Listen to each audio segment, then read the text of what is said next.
Tribute? Say something. You want me to say something? Fine. I'll say something. You people. You're not a race. You are a virus. You destroy the world. Everything beautiful you poison. You drag us from our homes. You rape our daughters, murder our sons. You crack our spines and do all you can to break our will. You stab us. Then you put the knife in our hand and tell us it's our fault. And if you don't do it yourself, you stand by, close your eyes, and pretend there's nothing wrong. And then you pray to your God to silence our screams so that you can enjoy the happiness that we built for you with our blood. But it's not your fault. It's the only way you know how to be.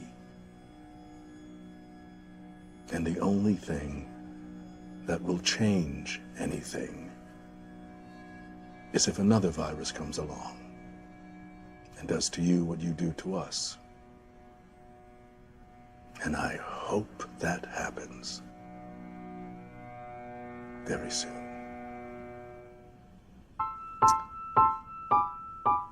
Wow. This evening obviously hasn't gone as hoped. And I think I'm having a full-on panic attack right now. Get your life, get your life, get your life. Baby, I got my why you can serve my mind. Baby, feeling me, that's why they killing me. Lady, get your life. Get your life, get your life, get your life. Baby, I got my why you can serve my mind. Baby, feeling me, that's why they killing me. Lady, get your life. Run up when you see me, no disguises. Keep that thing with me, cause I don't do surprises. J. Chanel, show and tell, all facts, no lies, streak. Get your life, cause I'm the type that come through with that 9 quick. Eyes on me, what you care for? Watching me, baby, care for. If you ain't a fan, where the cameras? Hide in the back with the bellboys. My circle so restricted. Hands raised like it's your religion.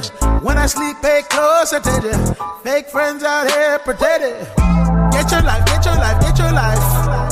Baby, I got my why you can serve my mind. Baby, feeling me, that's why they killing me. Baby, get your life. Get your life, get your life, get your life. Baby, I got my why you can serve my mind. Baby, feeling me, that's why they killing me. Baby, get your life. Focus there. Watch them cause they after me like a pot of gold. I'm not for play, ask Keisha if you don't know. I'm a little bit cray-cray, approach me, you better be right. If you don't come correctly, you can catch these cans tonight. Eyes on me, what you care for? Watching me, baby, care for. If you ain't a fan, where the cameras? Hide in the back with the bellboys. My circle's so restricted. Hands raised like it's your religion. When I sleep, pay close attention. Fake friends out here pretending. Get your life, get your life, get your life. Baby, I got my why you can serve my mind. Baby, feeling me, that's why they killing me. Baby, get your life. Get your life. Get your life, get your life, get your life. Baby, I got my why you can serve my mind. Baby, feeling me, that's why they killing me. Baby, get your life. Get your life, boo.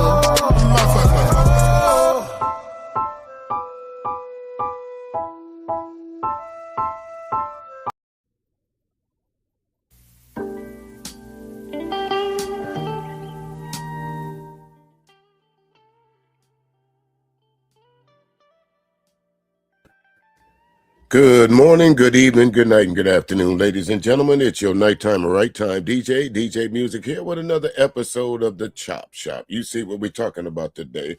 Kind of little play off of words over there. We all remember the great show In Living Color, America in Living Color. We see Chud the Builder. We see old boy that got beat up at the BET Awards. And the young lady at the bottom, I'll use that term loosely right now, is Lily Gaddis. We're going to talk about her. And I just threw in D.L. Hughley because he's one of them voices out there that's letting folks know you're not just going to say anything about us anymore, and we don't talk about you. Now, the other day on my last stream, someone came into my chat, a few folks came into my chat, and said I was making everything about race. Saying that I was trying to spark race, that I was highlighting only white folks. It's funny how folks had a problem with me doing that, but they don't have a problem with white folks highlighting us. They don't have a problem with Chud the Builder just going around looking for black folks to mess with. They don't have a problem with Jake Lang going to the BET Awards. How did you know the BET Awards was going on anyway? When is that the BET Awards for you, Jake Lang, in your peripheral vision? Lily Gaddis using the N-word on YouTube with impunity on a major platform on Sirius XM, talking about black people as if we're dirt under their shoe. And then folks going to come into my stream and ask me, why do I talk about white folks? And then I have to use a disclaimer that I'm not talking about all white folks. I'm talking about the white folks like Lily Gaddis, Chud the Builder, Jake Lang. I'm talking about, as my man right over that I talked about, we're going to use some of his, the amazing Lucas. I'm talking about the Sambo soldiers. I was watching Taz stream the other night. One of those Sambo soldiers was in full display over there. So much so he was in so much full display. The very words that Chud the Builder used at us, he was over there using the words chimping out. Another black man put his white wife on the screen like he had a dime piece. If you ask me, she wasn't worth a plug nickel. Ain't nobody checking for her. Ain't nobody checking for that beach bad built Barbie, BMW, body made wrong kind of chick. You shouldn't have put that on the screen, brother. And I use that term loosely. Up there sounding like Uncle Remus and what's the guy from the Dave Chappelle? White power.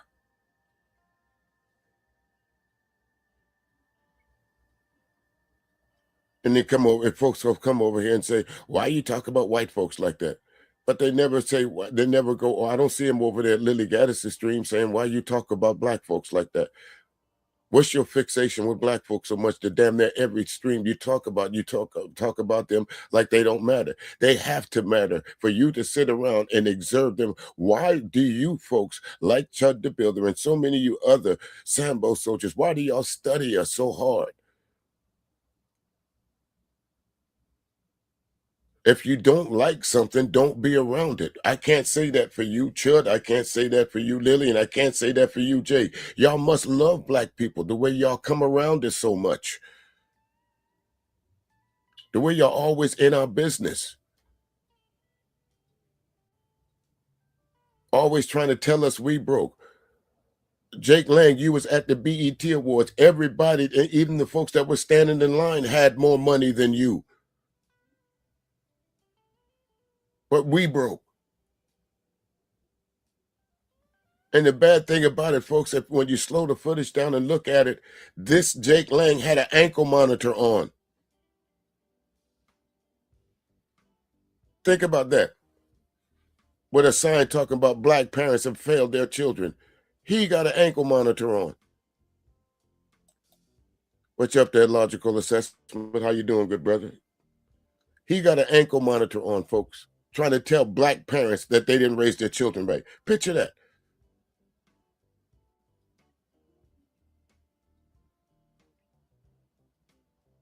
Now, we're going to start with, to me, The number one race baiter, if you ask me, Megyn Kelly, because she has a platform on Sirius XM that reaches thousands and thousands of people every day. So is the problem the people who think like this? Because let me tell you something. There's a difference between a racist and a bigot. Megyn Kelly is a bigot because she can't control where you live at. She can only complain about it. If a black person or a Chinese person or an Asian person or a Somali person move next to Megyn Kelly, the only thing she can do is complain about it. She can't force you to leave.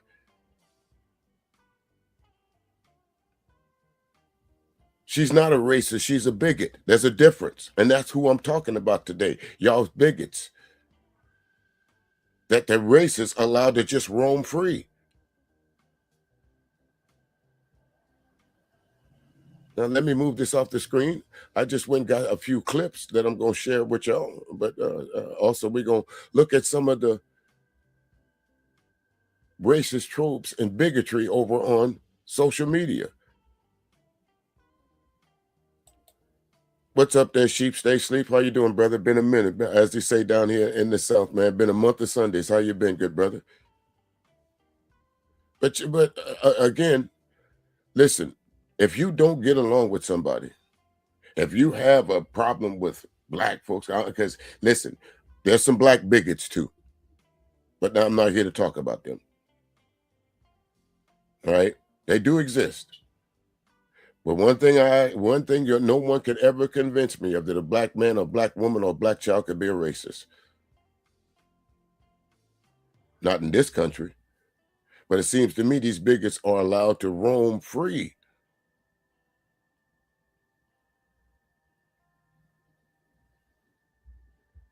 No, logical. I think if you look at it in the same way, there were two peas in a pod. They both were bigots.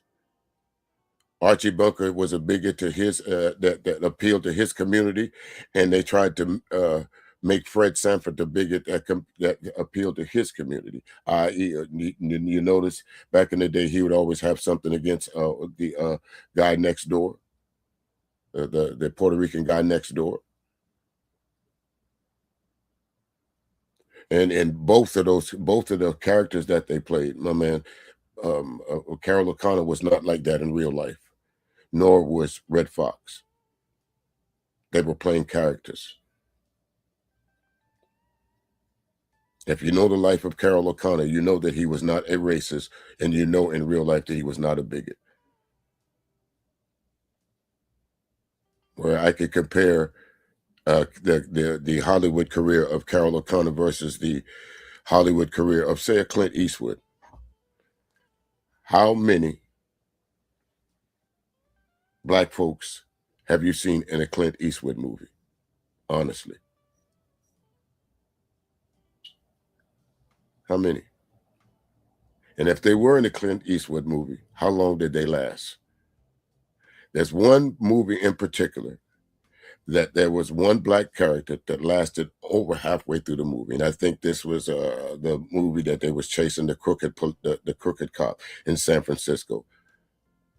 I think was one of the original starts of the Dirty Harry series. After that, all of Clint Eastwood's Westerns, High Chaparral from where he started at, and all the other ones, find me a black man in them. Whereas in Carol O'Connor, throughout his entire career, there's always black actors in his movies, helping him write movies, or in his scripts, or in his shows. The Heat of the Night is full of black actors. That's how I first learned about Howard E. Rollins, through The Heat of the Night. So there's subtle nuances to how people play a character on TV that the America will easily adapt to and identify to. The whole of white America that we're about to talk about, they're logical, would adapt to the Archie Bunker style. One thing about the Archie Bunker would say, equal opportunity racist. He hated everybody. Michael Stivic was as he called him, no disrespect, Pollock.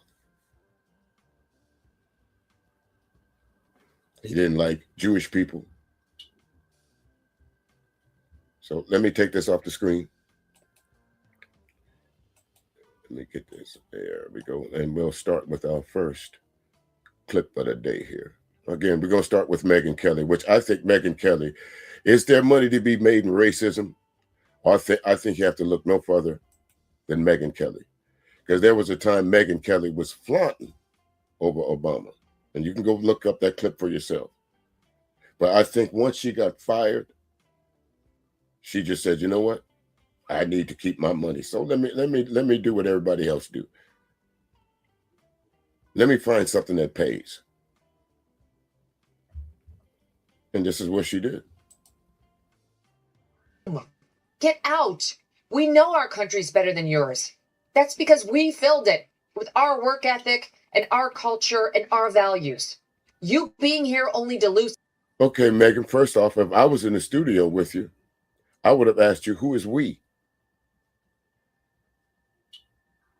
Because let's since Megyn Kelly, I've heard you say before, why do you guys always lean on slavery? So let's take slavery out of this.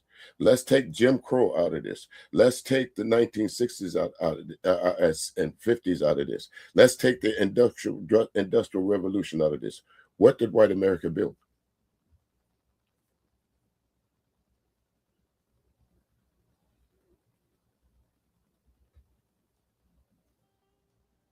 That's what you would get.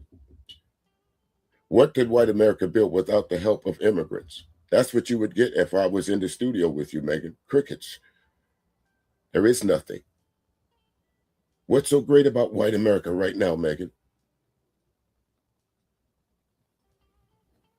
Without the contributions of black folks, immigrants, Chinese folks, Indian folks, you think America would be as great as it is?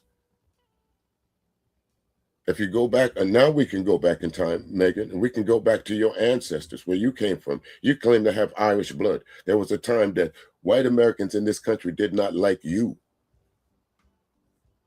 You're an immigrant. Your entire family came from somewhere. So who is we?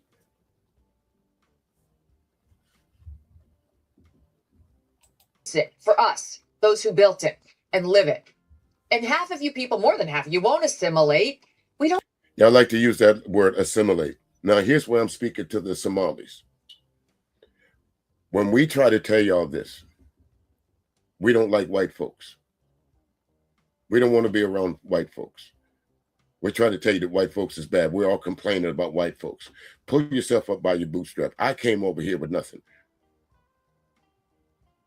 But all white folks want you to do is assimilate to their culture. Folks like Megyn Kelly, that's what they mean, assimilate, bow down to us. Bow down. Be a good boy.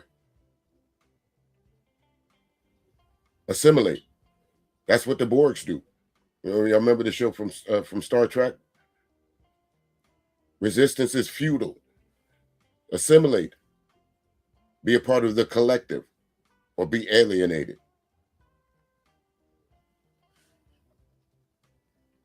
I don't want you. We don't care if you're offended. Get out. Go home. Go back to Haiti. Sorry. I'm thinking about our friends in Ohio who've been dealing with these TPS Haitians for years. Okay, I knew sooner or later one of you guys would show up. So Harry Burns, pod talk nonsense, meaning who? My pod talk nonsense or Megyn Kelly's pod talk nonsense? Why don't you go ahead and answer that? Years now, who are drunk driving all over their towns and killing people. Let's talk about drunk driving for a minute. Statistics say that the average person that's a drunk driver is in this country is a white male. Here's a white male. Let's see what here's. I knew you guys would come in, so I'm going to use you, Harry, to start proving my point. Okay, you've never met me before. You don't know who I am. You don't know what I look like. All you can assimilate from this, because I'm talking about white folks. You got to come over here with this. Here goes. Go to Africa. You live like they do. Have you ever been to Africa? Or all you do is look at the pictures of what American propaganda tells you. You really believe that that Africa is this third world country that nobody lives, everybody lives in grass huts and shit like that. Well, you know something? If you from the South, there's more swampland in Florida than it is in Africa. Sir, you still believe in those 1970s and 80s commercials where the white America would put on TV the underbelly of Africa, the starving kids? Huh? Let me see what else you said here. Go to France. You seem to like that way. I've been to France. I visited, and you know something? Have you ever been to France? Have you ever been to Russia? You came over here, Harry. You didn't have to stop here. And this is my point. This is exactly what I'm saying. It's folks like you and Chud the Builder and white folks like you that think you got a right to. There was a time in your life, Harry, since you say that you retired, that you could have walked up to me or one of my brothers or one of my uncles, and we couldn't give you no pushback. You know why? Because the law would come arrest us, beat us up, and throw us in jail, give us some mock-ass trial somewhere, and throw us in jail so we could go work on a farm somewhere for damn near absolutely nothing. That's the kind of life you came from. That's what you know. That's why you thought it was your duty to come over here and correct me from talking about folks like you. And you can't do nothing about it. You don't like it.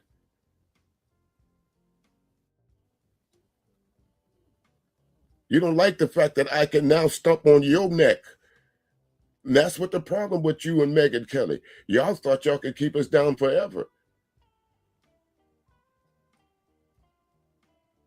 Listen, the only thing that distracted me was you. I'm responding to you. That's what distracted me, you. Because I knew you would come in here. And there's going to be some more you that come in here. So I expected you to come in here with your distractions. I ain't say shit about the corporate world yet, but guess where she's at? She's in the corporate world. She's at Sirius XM. So you're right. The corporate world, white America owns Sirius XM. So they allow shit like this to go on, since you want to bring it up. I'm not from Africa. I was born in Kentucky. Do you know that's in the United States? Do you know that? Or you like one of these other dummies that I'm about to show later on that don't realize that Hawaii is a state as well? Now, I'm going to stop reading your comments and move on. Okay, now, if you want to sit in here, go over and sit in the corner. Or, as a matter of fact, I came prepared for you today. And folks like you. Hold on. Let me give you something, though. Don't go nowhere. Because I know sooner or later you'll get tired of me whooping your ass. So you'll leave. No, I'm sorry. Somebody trying to talk to me while I'm working? Go outside, nerd. Get out. Go. I ain't got time to be distracted by your worthless chime-ins. Go on. Tell this sumbitch to walk the fuck out right now, or we done for the day. Go on. I'm sorry. Somebody trying to talk to me while I'm working? Go. I'm sorry. Is somebody trying to talk to me while I was working, Bubba? Is you trying to talk to me? Eh? Because see, you don't know me, but I grew up around folks like you. You don't scare me. I've been dealing with folks like you my entire life. Yeah, and I put my hands on a few folks like you. I bet you would never walk up to me face to face and talk to me like this, Harry. I can guarantee that. You know why? Because by Friday, when you're able to see a little bit, you will learn to mind your damn business. Now sit over there in the corner and shut up. This is the whole cats and dogs thing. Like, they don't want to live like Americans live. And this was supposed to be it was supposed to be temporary help. And it's turned into another. It was supposed to be temporary help. And see, again, Harry, you just showed your ignorance. Because if you look at the overall picture of the globe and the people who live in it, you are the minority. Go look that up for yourself. I'm not here to educate you, and I'm damn sure not here to make you feel good about yourself. But you, sir, are the minority. You're the folks that look like you. You are the minority.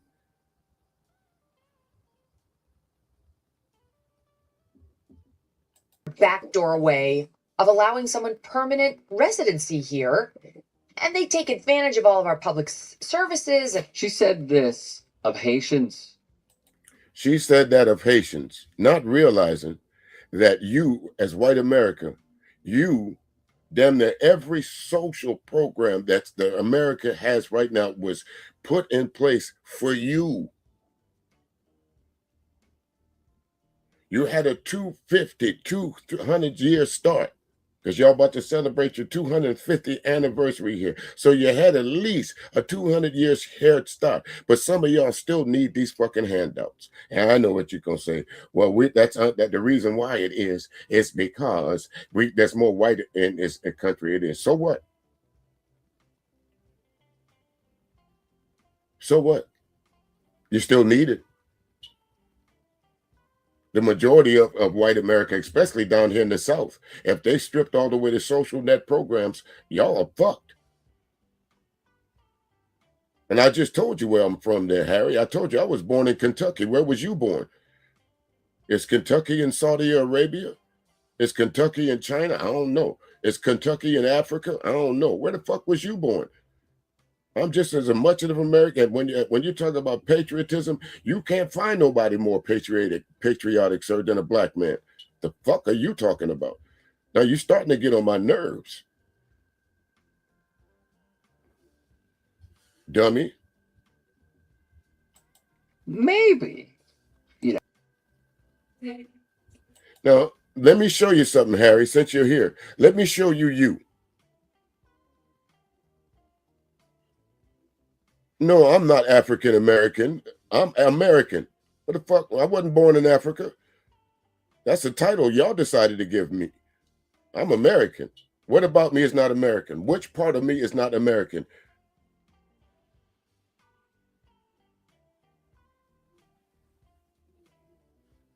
I don't need to be civil.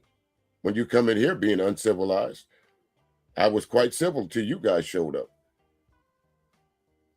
So let's what's this? Cricks Dixie? A Duke? Cricks Duke? I'm American. Where were you born?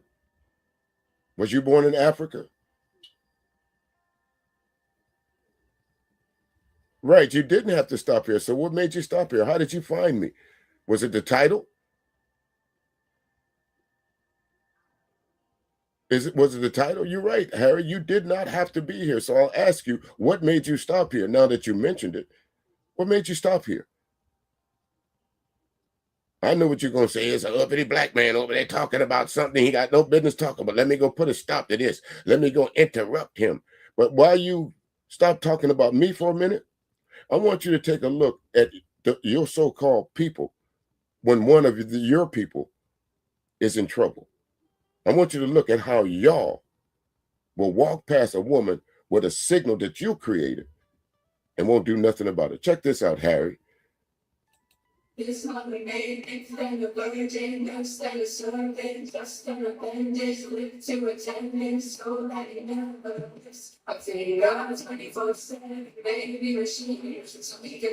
that, Harry? You see her giving a distress signal? And you see how these white folks are just walking past her like, well, how dare you touch me? How dare you touch me? And y'all got the nerve to come over here and talk about me? Why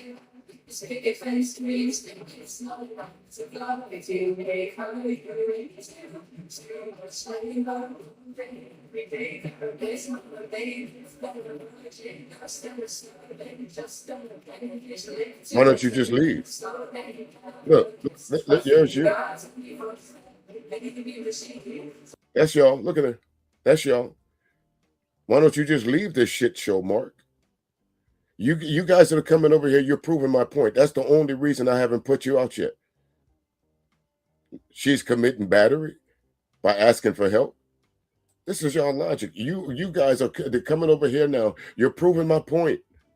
That's why I'm allowing you here right now. You are proving my point. You are literally putting yourself right there in the conversation of what I'm trying to prove. But these comments, like Harry's comments, like Crick's comments, like this comment, you're proving my point. You are proving my point. That's why I did not take the subscriber only off. You guys are proving my point. You should have told that to Austin Metcalf then to keep his fucking hands to himself. Maybe he'd still be alive. You should have told Austin Metcalf that. Huh? Keep your hands to yourself. It only works for you, huh? But this is you. This is you, white America. Even with your own.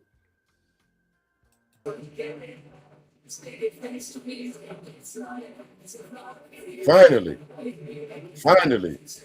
after 8, 9, 10 people allowed this woman to continue in danger, finally, one of y'all did something about it. 1 in 10. That's my point. 1 in 10. And that's what I mean by not all white folks. Because we don't know which one in one of you 10 is good and which one is bad. You just proved the point right there. 1 in 10. Well, step up and do the right thing. Won't turn a blind eye. 1 in 10.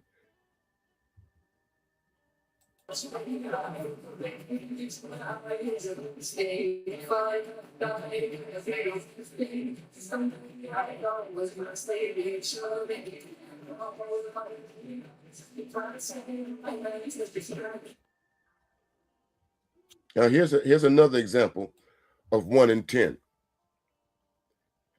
The kid behind him, actually, this is a social experiment. And if you look at it at its face value, you would think that this is, but no, they're doing an experiment here. The black kid is allowing another kid that he's with to put a chimp sign on his back.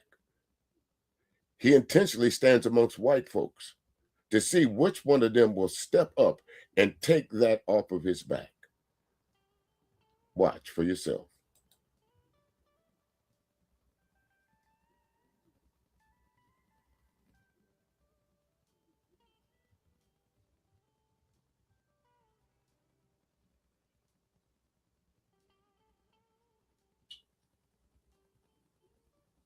Not one of them.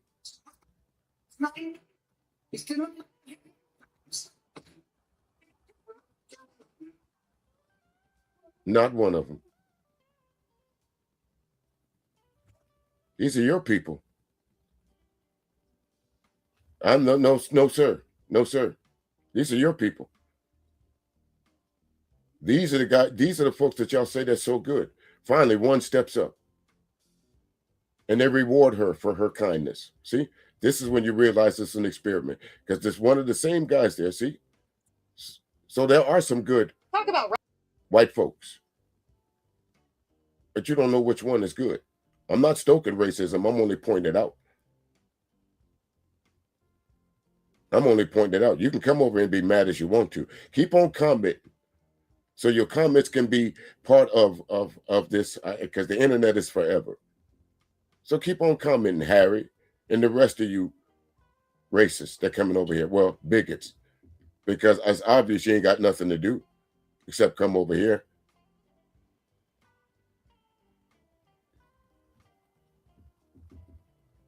Reparations. We pay reparations. What Listen do up. you mean? You Listen want up. reparations? Yeah. Our taxpayer dollars, which are mostly white people paying that, goes to, what is it? Affordable housing, government programs, EBT, scholarships, DEI, you guys getting jobs. All programs that y'all lead the way in using. All programs that all these programs that she's talking about, created by you, for you. No, believe me, sir, I don't listen. I already know that. I don't know why that's even a conversation, because you know why? In order to receive reparations, America would have to come to grips with itself. Y'all can't even come to grips with yourself right here. in the face of being absolutely wrong. All y'all can come in here with is insults, but I'm presenting facts to you. This is how you think. They don't understand that. It's built into the fabric of the United States, LaShawn, but they don't understand that.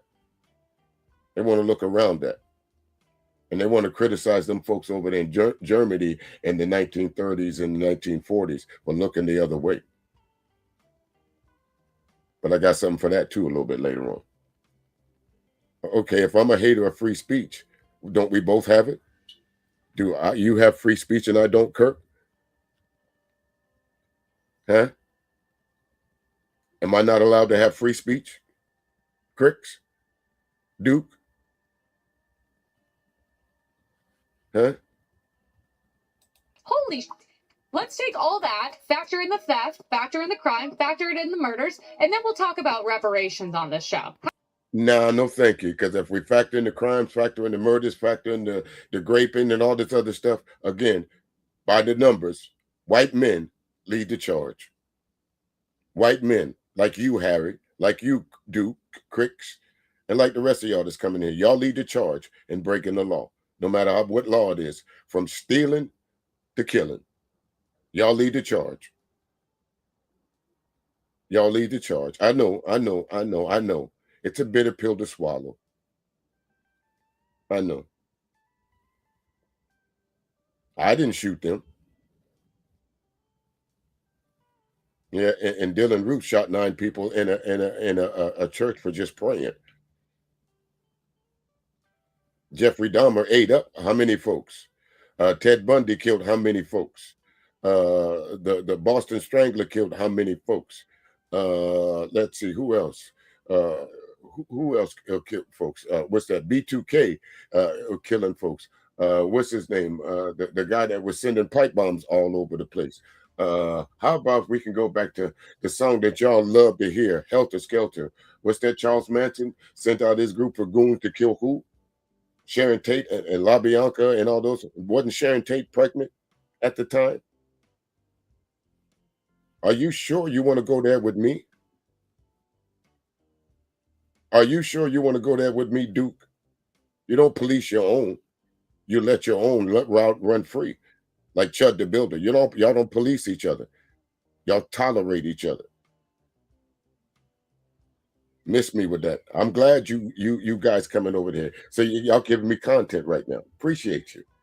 You letting me talk to you. Because this is the only place you would do it. Keyboard warriors. Keep typing. How about that? You probably won't like that, will you? Because you're not going to like the numbers. But we are all, frankly, exhausted. Okay, so let's start here. Your entire rant was rooted. Wait a minute. Let me stop before this. Who's the what's that? D Manor? You mean D Manure? Cow shit? Whatever your name is. You can't argue with morons. They will drag you down to their level. You damn Skippy. We agree with something. You are a moron. So what the fuck am I arguing with you for? Huh? Why am I even arguing with you? I'm arguing with you to prove. Actually, I'm not arguing with you. I'm just letting you think that you're an argument. But you're the dumb one here. I'm not crying over anything. I'm just pointing it out like you guys do. I have nothing to do with the judicial system. If the judicial system found Carmelo Anthony guilty, guess what? There's nothing I can do about that, whether I'm for or against it. But I bet if he would have been found innocent, you would probably be screaming at the top of your lungs. But keep on typing. In racist stereotypes, emotional talking points, and misinformation, not facts. Because saying Black Americans already receive reparations through EBT, affordable housing, DEI, scholarships, and government programs is not only racially offensive, it's intellectually dishonest. But honestly, I'm not even surprised. Because at its core, racism is born of ignorance. And ignorance of history, and ignorance of systems, and ignorance of the very advantages people mistake for superiority. And in your ignorance, you actually seem proud while repeating those talking points. Like putting Black people down somehow gives you this strange sense of superiority. But I'm not here to protect your comfort because what you completely ignored is who those programs primarily benefit and why many of them were created in the first place. You also simply skipped over that for some of those programs, Black people weren't even eligible when they were created. White Americans make up the largest raw number of recipients in those very programs that you mentioned. Those programs were not created exclusively for Black people, they were created for Americans. But you painted them like some secret pipeline of wealth flowing only to Black communities. Meanwhile, if we're actually following the money, your community still overwhelmingly holds the largest share of wealth, land ownership, inherited assets, corporate control, and political influence in this country. And still, some of y'all are at the bottom. Even with the Head Start. Listen, these facts are you can easily look up. You can easily go and find exactly what she is saying. This is something that you guys spout. That overwhelmingly, white America is more richer than Black America. The wealth gap gets bigger and bigger every year.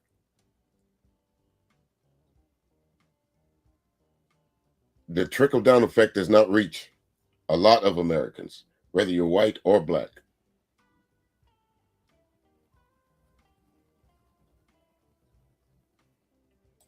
That didn't happen by accident. It happened because your ancestors were allowed to build wealth uninterrupted. Well, see, here's another thing there, Cricks Duke. You guys will come over here and say that I'm low IQ. Why would you listen to someone that's dumber than you? Why would you choose a low IQ fella to sit over here and argue with? Who's the real dummy? Dummy? Who's the real low IQ? Because I'm presenting facts. I'm presenting facts. All you're doing is coming over here proving your ignorance. All you're doing is coming over here proving that America is full of bigots. Because it really wouldn't matter what I was talking about. You would have found your way over here eventually. Because you feel it's your right to come over here and correct me as a Black man.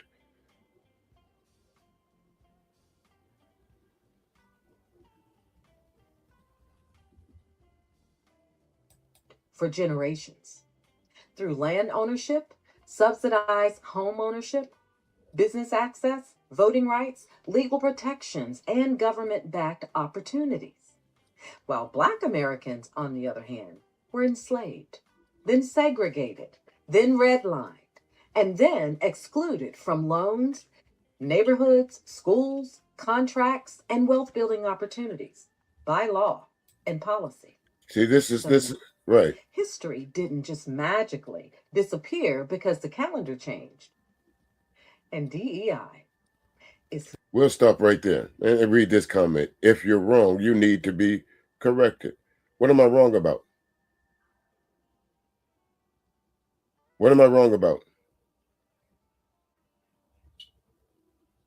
Huh? I don't care. See, this is the problem that I'm having with you folks that come over here. You want to look at who's watching and act like if there's only one here or two here, or 11 here or 200 here, that it lessens what I'm talking about. It only lessens it for you. Because in your community, it's not reach one, teach one. It's reach one, cheat one, or steal one, or get over on one. I would prefer to be in here just talking to one person than to sit here and waste my damn time with the likes of folks like you.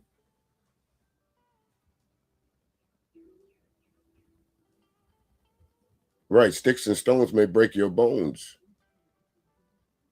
But seems that my words are surely bothering you, Harry.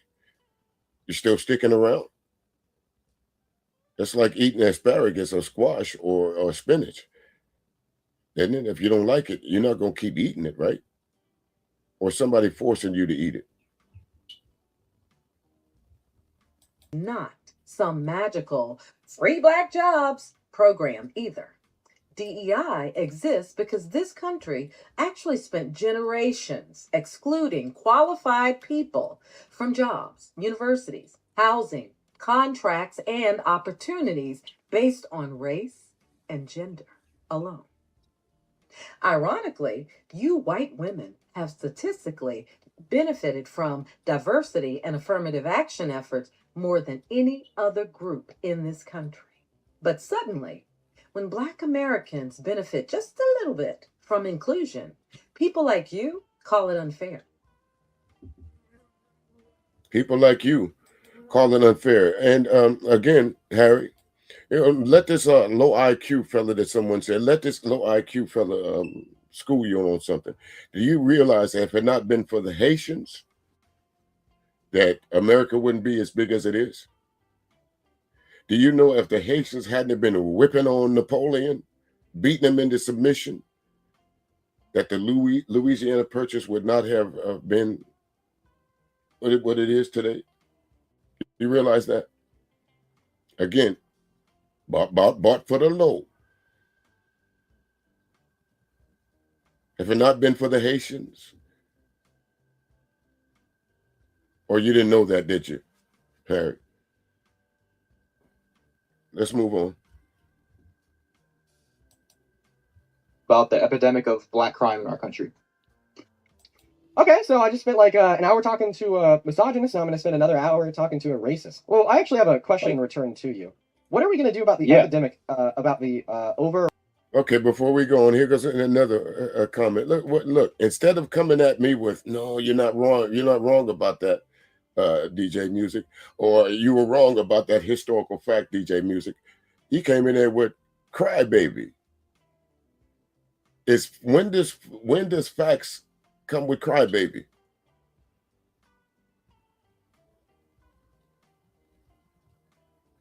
When does the facts come with crybaby? Did I just not speak a historical fact there, Harry? Mr. Burns?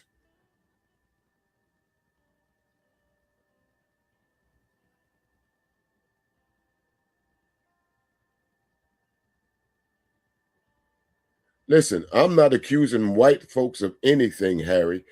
This is historical facts. I didn't write anything about the Louisiana Purchase, but we do know that the reason why it became to be is because Napoleon was getting his short ass kicked.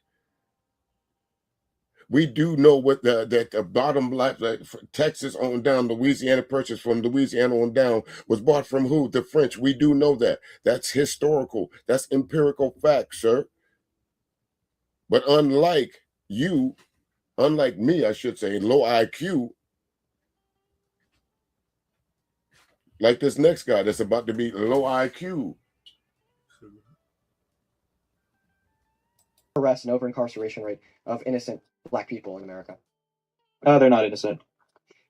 So you know this first stat, okay? I know you do, because it plays into your racist tropes all the time. The population, what percent of it is black? 13, 14. You were one off, 14%. And out of all of the exonerations in the American criminal justice system, what percentage of them are of black people? That I don't know, but I'm sure it's the exact right amount, maybe. If it's 86%. Black people account for 14% of the American population. Meanwhile, they account for over 86% of the exonerations in the criminal justice system. 86% of the exonerations in the criminal justice system.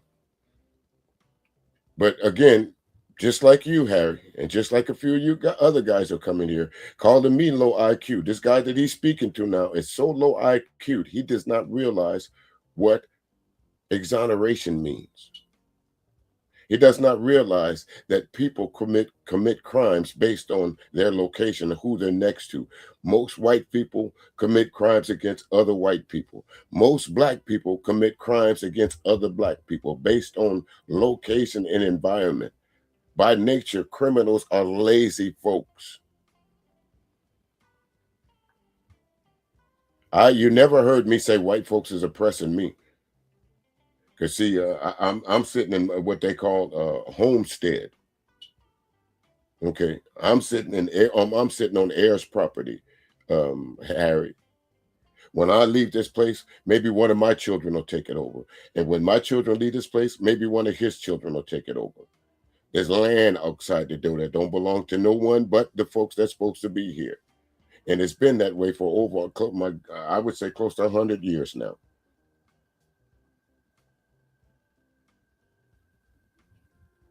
Wrong guy.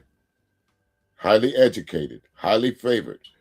Oh, and let me throw that in. Served in the military, United States Marine Corps. So I'm used to dealing with you folks too. You undercover Marines that went back to the barracks and act like, why I got to stand next to that black guy. So when you come up here and you tell me that we have an epidemic of crime in this country committed and perpetuated by black individuals, in all reality, what we truly have an epidemic of is the over-incarceration and over-arrest rate of black individuals for crimes that they didn't commit. Maybe if they didn't commit them directly, they were connected in some way. No, an exoneration means that they were fully cleared. They're fully exonerated. There's no legal basis for prosecution. And if you believe that it's innocent until proven guilty, then you think they're innocent. Do you think that's the reason why prison population is majority black? Yeah, that's one of the really big ones. So you don't think they're innocent? He answered his own question. In his zest to prove that black people commit crimes, he just told you one of the main reasons why we look at it as, we call it overcrowding. Because the prison population, the prison system is just this. It's one of those high turnovers. We got to keep folks in the bed because the average person in prison, whether you're white, Hispanic, black, it's $64 a day to the government, from the government. So imagine if you got a prison with a population of 8,000, 10,000, 11,000.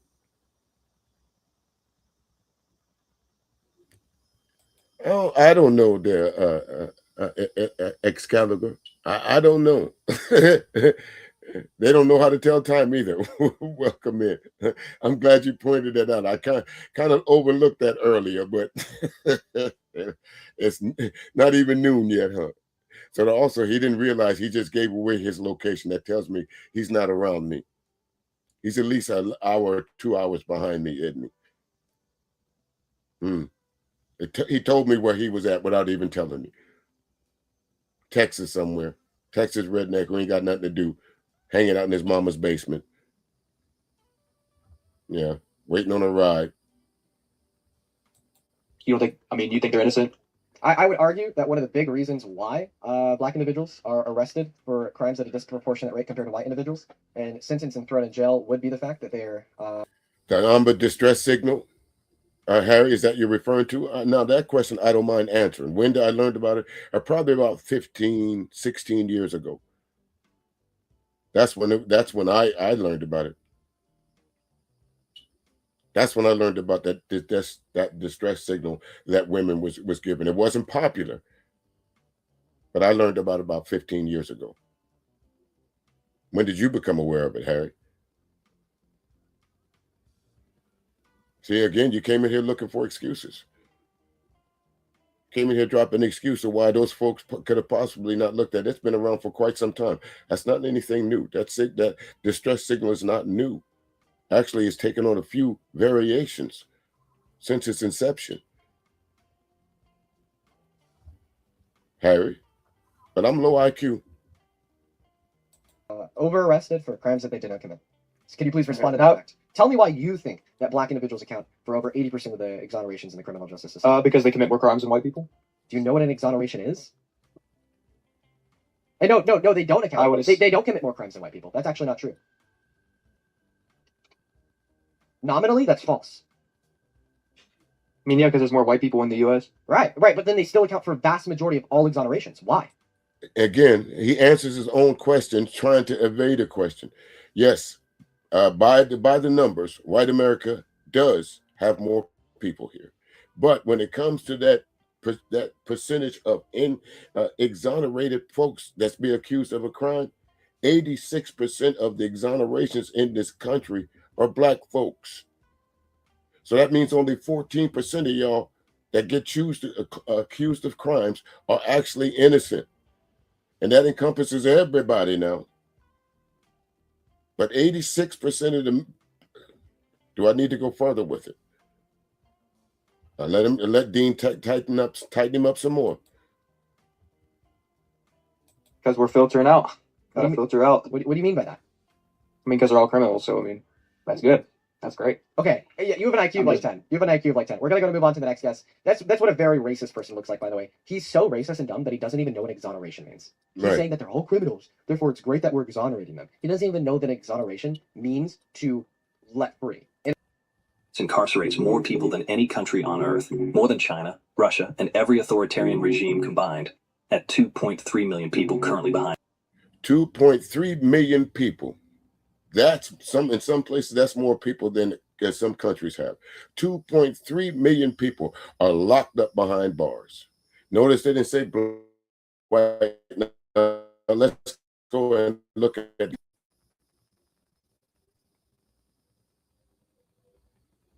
what you say, Harry. 2.3 million people. What you say, Harry?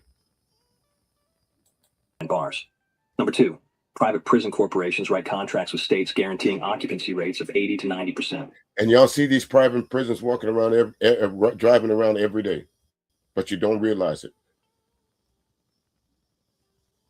You don't realize that it says on it, it's a green truck, red writing, it says sheets. That's a government contractor. They're going around to the different prisons and the different jails delivering sheets. But check this out.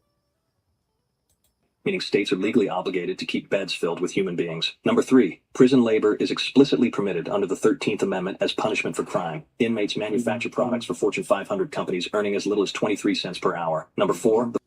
If any of you folks have ever bought Ashley furniture, the majority of Ashley furniture is made by prison labor.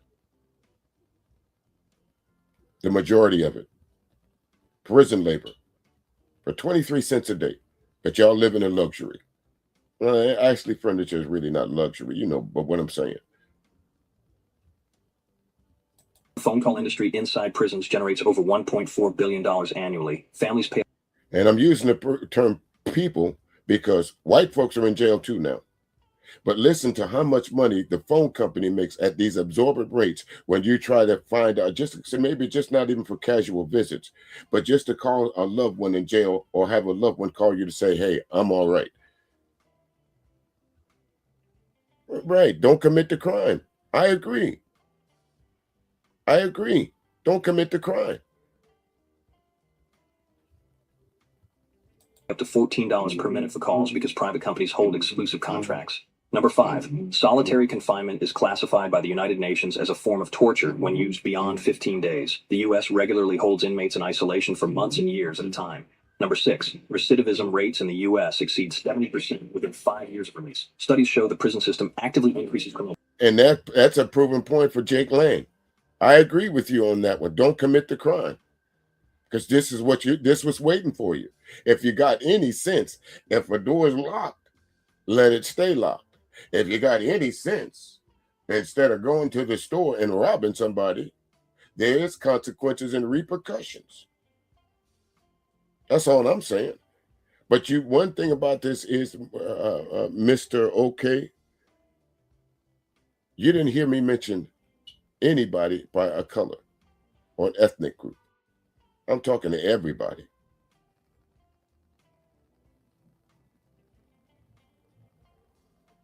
Ask for help. You're absolutely right. If you're hard down on your luck, ask for help. That's what these social programs are for. Ask for help. It might be a little rough these days. Ask for help. You're absolutely right. So if you're looking for sympathy from me as a criminal, no. It's in the dictionary between shit and syphilis. But that's not what I'm talking about. If you did the crime, if you hurt somebody, if you molested somebody, if you raped somebody, you getting everything you deserve.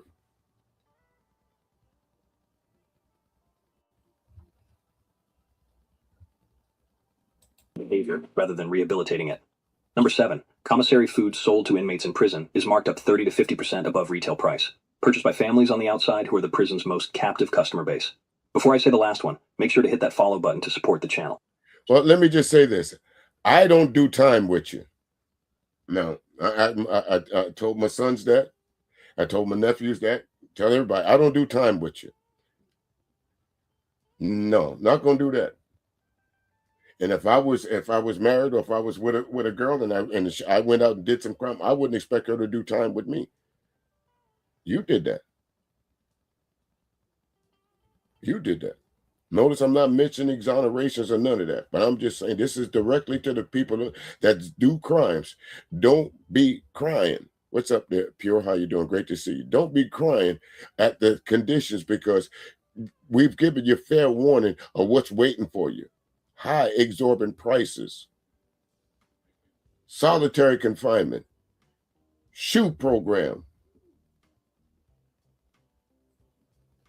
23-hour lockdowns at Pelican Bay. That's a Denzel line, if y'all didn't know. Number 8. The lobbying arm of the private prison industry spent over $25 million fighting marijuana legalization because decriminalization directly reduces their... What do you think? And why would they do that, folks? Why would they decriminalize marijuana? Because a lot of people go to jail or are under some kind of surveillance system, when I mean, on parole or something, because they had some marijuana on them.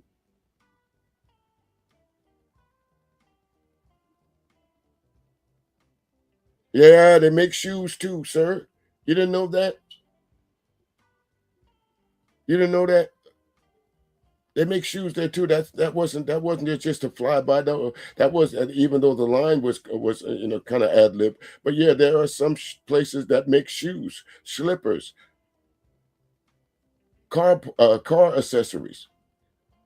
That's why it's so important for some of these people. Oh, I'm sorry, I didn't know you were European. My bad. Well, over here, yeah, yes, sir. Yes, sir. Shoe programs. Furniture programs. There's farms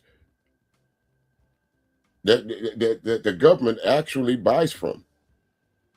And there's prisons out there because of the 13th Amendment that says that you can be forced to do labor if you convicted a crime. So the good old United States, what did they do? Again, we got to go back then, black codes, vagrant laws. They had to keep somebody in these prisons, in these jails.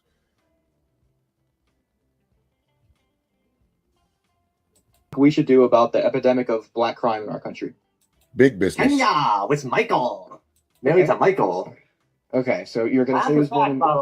And see, this is what I'm talking about. This unsolicited attack on black people for no reason, like that MMA fighter.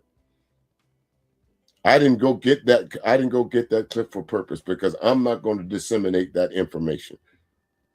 But after a so-called victory in front of your idol, the orange guy, Donald Trump, you decided the best thing that you could do is stand up and raise your hands in victory and then grab the mic and say, a beautiful black woman, a smart, intelligent black woman is a man.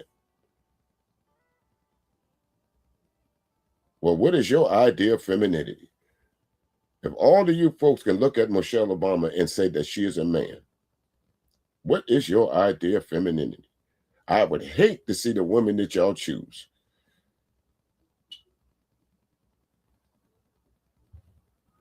But let's continue. You're going to say he's born in Kenya, and then you're going to say that his wife is a man. Dude, he was born in Hawaii, bro. That's like Cuba, bro. It's not even in America. He was born in Hawaii. That's like Cuba. That's not even America. That's not even in America. This is what some of you folks come up here and say, Harry. And they got the nerve to call me low IQ.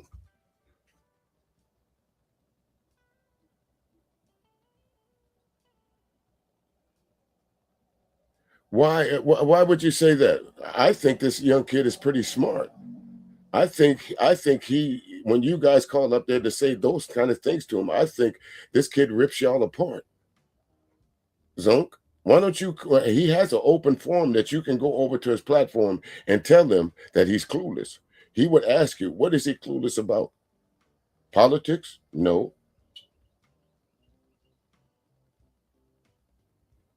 What is he clueless about? History? No.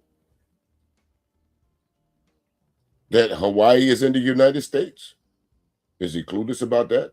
Or is the guy that he's talking to, is that guy clueless to come on a platform? Matter of fact, this platform that he's on right now had at least 11,000 people watching when he called in to say that Hawaii is not a state. It's like Cuba. Look. The hell? Like, they lied about the birth certificate in Hawaii. Like, that's like... Yeah, they did lie about the birth certificate. Obama created that. No, excuse me, not Obama. Trump created that. You're absolutely right. Because remember, at one time, Trump said he was going to fly to Hawaii and get Obama's birth certificate to prove. He said he had it in his hand. One of his operatives had it in his hand.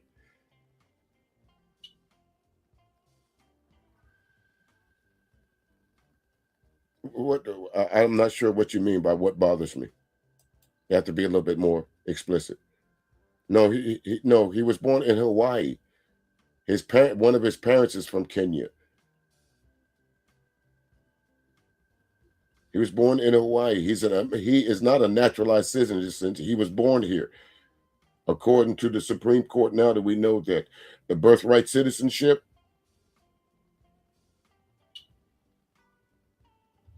because she's not. That's why it bothers me, because she's not.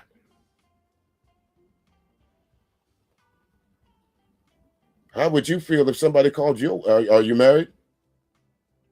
Mr. Okay, are you married? How would you like it if somebody called your wife a man?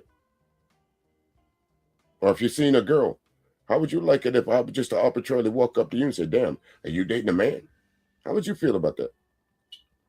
How do you think her children feel? How do you think her mother feels? How do you think her brother feels? How do you think we as Black America feels that anybody can just say anything about what we consider one of our great people to just disrespect her? That's what I'm talking about, the level of disrespect that's over here. I know you're not in Europe.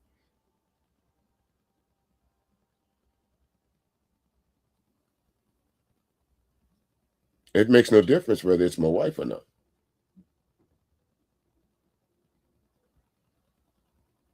Makes no difference. We are one. I don't know her personally, but we are one. The same sufferings that she went through, that her brothers went through, that her family went through, that her parents went through, is the same sufferings. So we are a kindred soul, so to speak. Just based on the color of our skin. Because Michelle Obama, nor me, can walk into any place and say that we're not Black.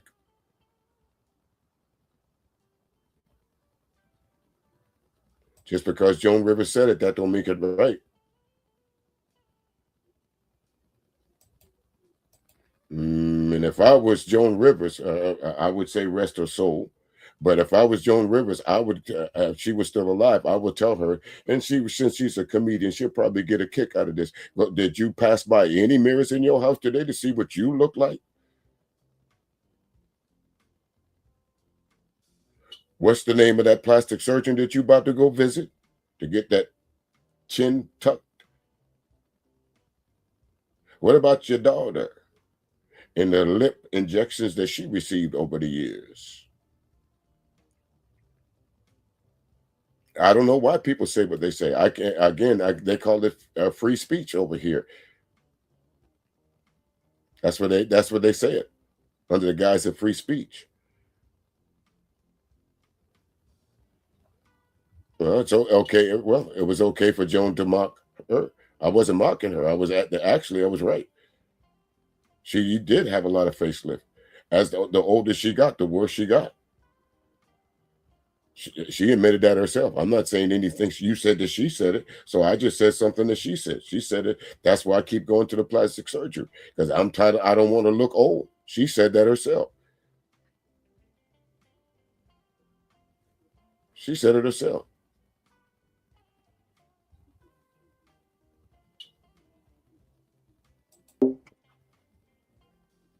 You are unbelievably stupid. I'm sorry, man. Listen, No. Go. Back on mute. Mute yourself. Good boy. Are you I'm trolling? sorry, bro. I'm not. When you said that Hawaii is quote unquote like Cuba, not a part of America, were you Uncle trolling? Rubio, damn, yeah. Were you trolling? No, wait. Did I say something wrong, or what did I say? Did I say something wrong? What did I say? Did I say something wrong? What did I say? Yeah, you were dumb. You were dumb. You really believed in your heart of hearts that Hawaii is a different country.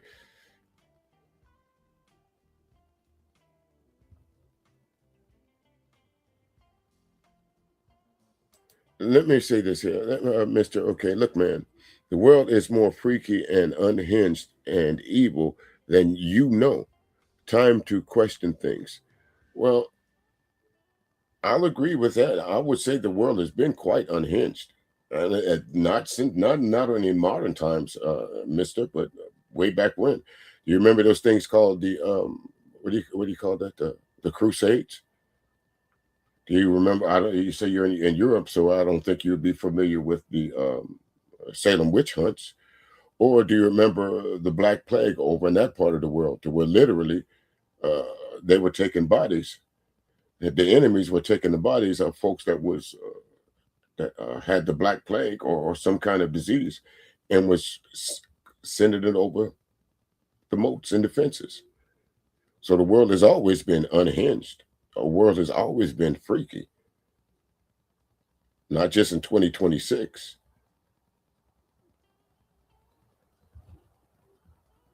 I was watching something the other day on the Atlanta child murders. That was in the 80s. There's sick people everywhere. An American state. Well, oh yeah, that was about the Bad Bunny situation. Yeah, the Bad Bunny state. A Bad Bunny is not from Hawaii, nor is he from Cuba. He's from Puerto Rico. Oh, Obama. Slavery to how black. Now, before we go into this, Mr. OK, just because your paradigms are shifting, don't be upset. It happens. Maybe you should tell the majority of white America that. Now, that's a true statement. I will agree with you 100%. The paradigm is shifting, and this is where all the pushback is coming from. Shout out to Dr. Claude Anderson for this. He said, once a civilization realizes at its end, it will do anything, I mean anything, to preserve itself. And if you look at the whole of America, it's turned into a lighter shade of brown every day. The religion, they say by 2035, 2036, the majority of the people that religion will be Islam. That the average 18-year-old will be of mixed race. So the whole of, you can look at our Congress over here and see who's actually running the country. Older white folks. Trump himself is 79 years old. And from what I understand, he's suffering from a terminal disease that they're trying to hide, allegedly.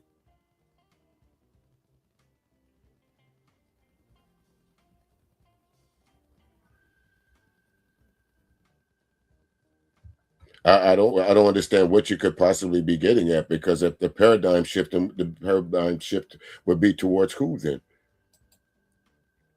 You're absolutely right in saying that there's a paradigm shift, but maybe it's not in the way that, maybe I'm not thinking the same way you're thinking. But check this out, Mr. OK. This is the general general thought of the average American person on the street of a certain age. And I want you to listen to this carefully, okay? I'm not going to stop it. I'm just going to go right through it. Americans are able to live to that. No, I don't. They have a chance to learn. They live in the best country in the world. If they open their eyes and listen, instead of just focusing on their little area that and people that they hang out with, they would learn a lot. But from what you said, it sounds like you were born before the civil rights movement. Oh yeah. So black people couldn't buy houses in your lifetime when you were maybe a I'm baby. well aware of that. You were 5 years. So you don't think there's any downstream effect? I felt depressed at that time, Yeah. but that's what Martin was trying to correct. Right now, I see so many people living off the government handout. I'm pretty sure welfare use per capita is higher in red states than blue states. Yes, but there's so many people living off of the government handouts. And that is not that much farther away from slavery. They were a slave. They were given housing, food, clothing, medical care. The people asked them to work. Yes, there were landowners that were violent and mean to some of them, but there were others that were humanistic. From slavery to how black Americans are able to live. Did you hear that, Mark? They were given food, they were given clothes, and medical care. Just like the cattle. Because remember, slaves were property, treated like cattle. But this is general consensus of white America, of that part of America that really believes that. They have no sense of morality. Their cognitive dissonance is so far removed that she really believes what she is saying. And this is the point to where you have to bring in guys like me. Y'all say I'm crying, but guess what? I'm gonna use this as a scenario. If I don't cry, this is what folks like you over in another country will believe. This is what they're trying to erase. This is what they're trying to say that's critical race theory.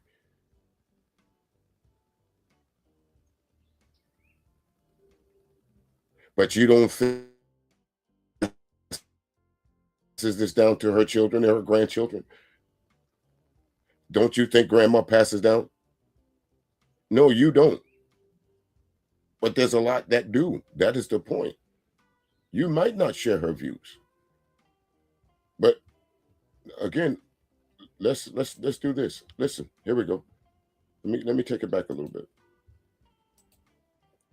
Right now, I see so many people living off the government handout. Okay, so I'll ask you, are you? She says that she sees so many people. Does this white woman with this baseball cap appear to hang around black folks?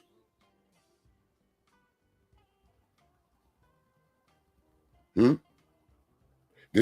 you think that you would see her at the Soul Train Awards? So who is she around? Where does she? Where's her frequency?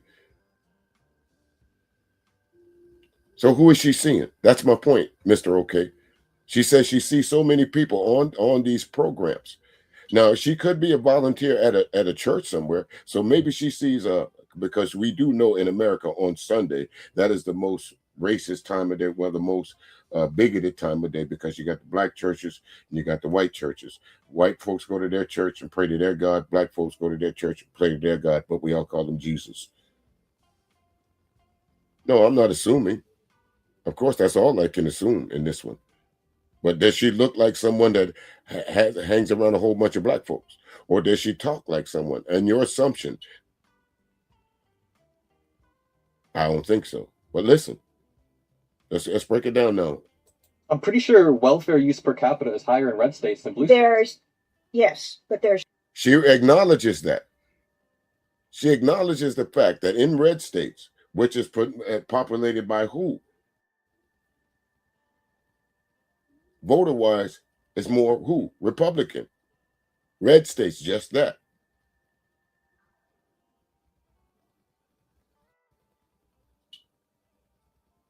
I'm not perpetuating, I'm pointing out there's a difference. But see, that's the difference when people say I'm perpetuating. There's a difference between perpetuating and pointing it out. She's actually perpetuating. When you think so? I'm pointing it out. Would you have seen this any other way, Mr. OK? But you have run through the internet and pulled out this clip of what an average white woman at that age thinks?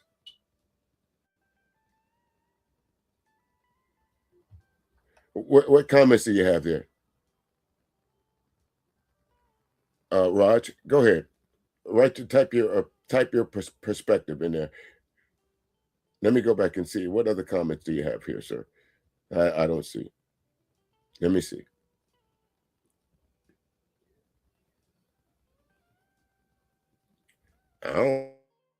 Okay, let me read that. Listen, if you caught your granddaddy in the bed with somebody else, why do you think I need to know that?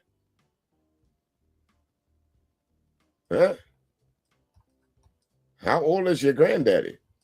And how old is your chick? That's some, dare I say, that's some WPF right there. That's some white people freaky shit right there.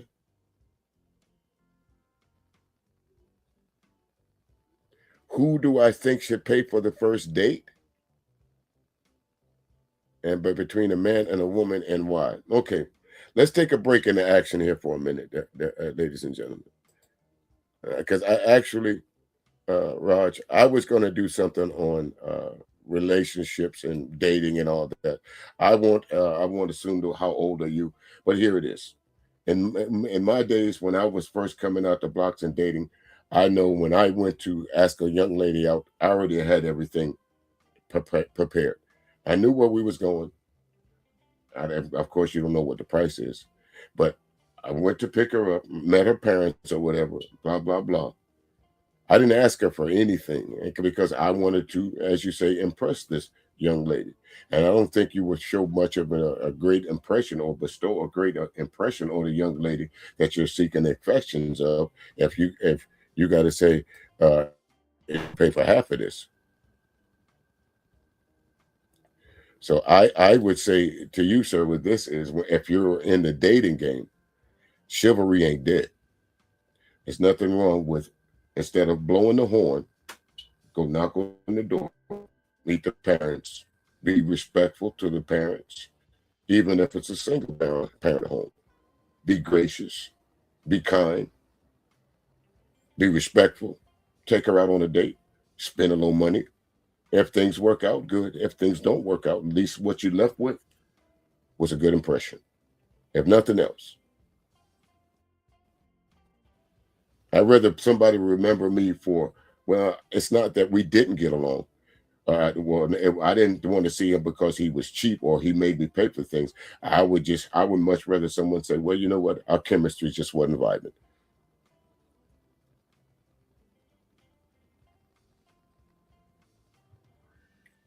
No, I'm just saying some people like that. I like that.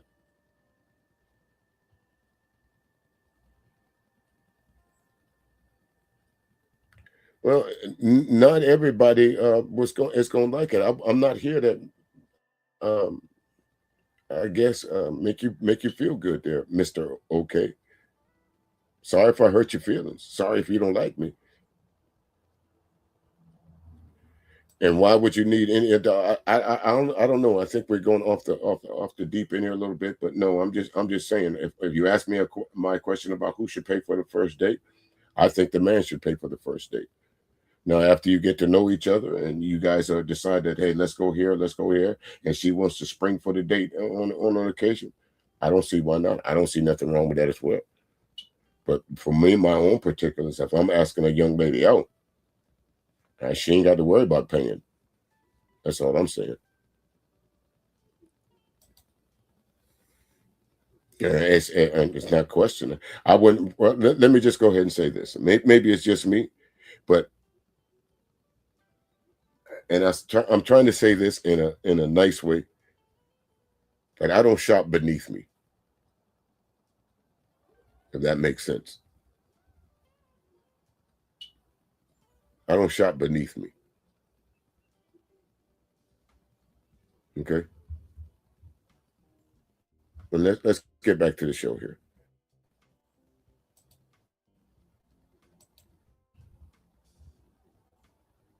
So many people living off of the government handouts, and that is not that much farther away from slavery. They were a slave, they were given housing, How do you come to that? People living off government handouts.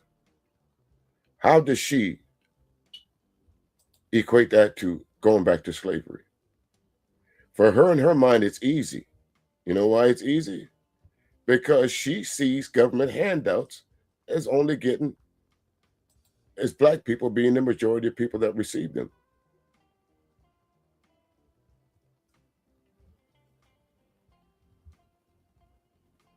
You see what I'm saying? Think about that. Who was going to be enslaved? Who's going to be enslaved? The majority of people that receive these government handouts are whites. So how are you going to equate government handouts to slavery? Only in the mind of someone who thinks that way. Food, clothing, medical care. The people asked them to work. Yes, there were landowners that were violent and mean to some of them, but there were others that were. That's like angry man saying that there's a difference between antebellum slavery and regular slavery. That back towards antebellum slavery, the slave masters were a little bit nicer. The fuck, you are enslaved. Ain't nothing nice about that. Probably on well, I have a show to do, a live show to do on Saturday, so I won't be able to do it this Saturday.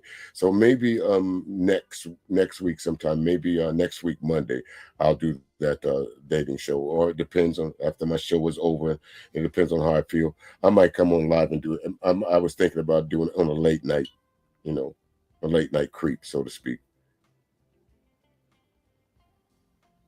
No, it absolutely is not, Raj. And I don't know how she equated the two. Humanistic. Do you think there's a direct effect from slavery to how Black Americans are able to live today? No. You can always tell a person who has yet to be punched in the mouth by the way they conduct themselves. A group of melanated individuals organized an event, the Black Joy Festival. They are there in this public park enjoying themselves, very joyous occasion. That is until, of course, a white lady shows up with a big ass microphone and a camera asking these people questions about Trump. They don't want her there. She refuses to leave. She wants to harass people and ask them questions about Trump because she wants to trigger people. Cops get called. The cops tell her to stop harassing people, stop following people around. If they don't want to talk to you, leave them alone. She refuses to do so. When I tell you, sometimes you have to just take that charge, knock some teeth out. So when they think about doing it another time, they'll rub their tongue across them gums and remember the last time they tried it. Absolutely. That's exactly what needs to happen. Sometimes you just got to pop out and show folks. And a prime example, ladies and gentlemen, prime example was this guy, Jake Lang. Why you sooner or later, you folks are going to get tired of just running up on black people, especially these kids these days. These are not our grandparents. These are not our great-grandparents. These kids will lay hands on you. Now, Jake Lang found that out the hard way. Now, let's go to my man on the street. I won't call him on the street, but I like using his clips. The Amazing Lucas. So, Amazing Lucas, come on up to the stage. Oh my goodness. So Jake Lang quickly FO'd upon trying to disrupt the BET Awards. Now, for those of you who don't know, I've done videos on Jake Lang, and we'll go into a little more detail into who this guy is. But the overall gist of Jake Lang is that he's a racist and a provocateur. So he tried to do that act of racism and being a provocateur at the BET Awards, which means he came to LA. That's strike one. Then he went to downtown LA.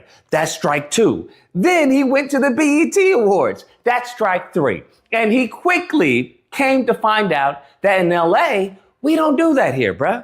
All that goofiness that y'all do in the red states and some of these, these Alabama and Mississippi, that doesn't go well over here in LA. That's not how that works. So he tried to go over there with his sign. And Lucas, we told him that.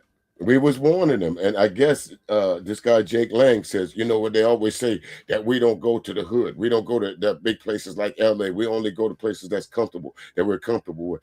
And we're right about that, because you're not going to go into the mean streets of Chicago. You're not going to go into North Charleston. You're not going to go into Los Angeles. You're not going to go into any place where that y'all consider it a rough neighborhood or that's controlled predominantly black, and walk in there with a sign that says black parents ain't shit.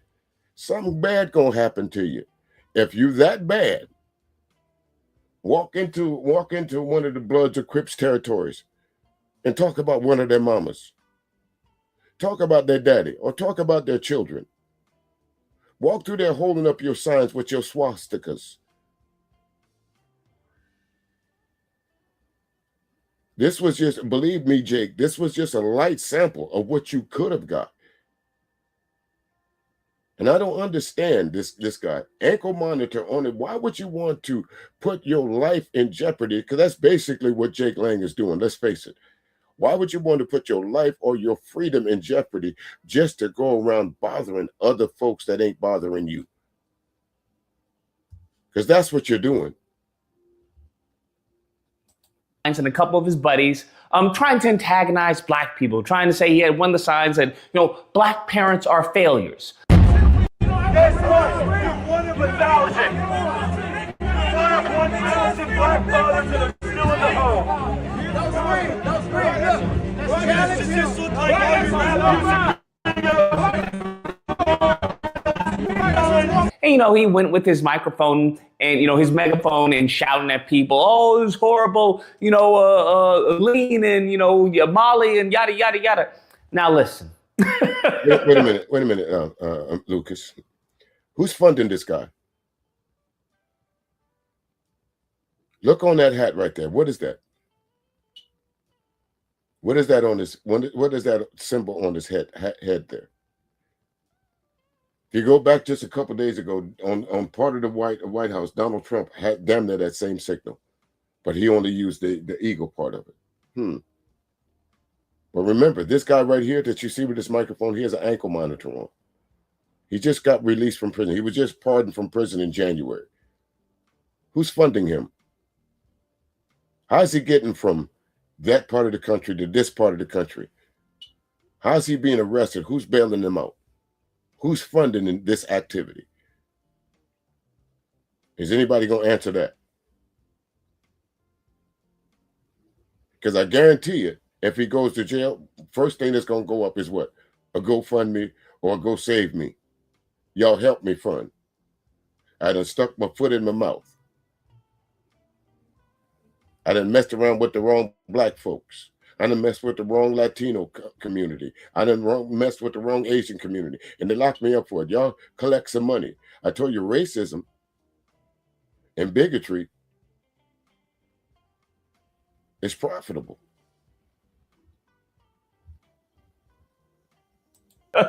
Listen, as soon as he arrived was as soon as he got on up out of there, because people were putting hands, feet, elbows on this goofball and his goofy team to where he got in his truck and they went on off. Now, that's not really a big story to me. What I find actually the real story, the real gem in all of this, because that was expected. Like, don't come to LA with that nonsense, all right? Chud the Builder, there's a reason why he did it where he did it and didn't do it in LA.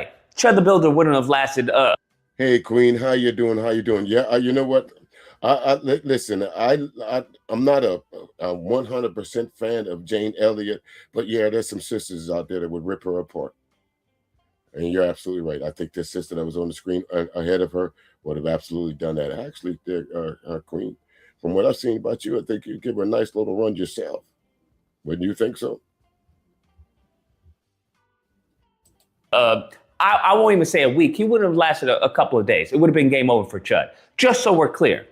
But as I was saying, back to the gem of all this is that Jake Lang is a Jew. And I don't mean that in any type of, derogatory way. Listen here, y'all don't even do your homework on who your bigots are. The very dang people he's out there helping out, screaming for, don't even like you, Jake. Imagine that. Masquerading as a white boy. Imagine that, y'all, masquerading as a white boy. To fuck with black people. That's what I mean. I can't masquerade as a black man, but Jake Lang and others like him, they can. They can masquerade as a white dude. See the point? Which one do you trust?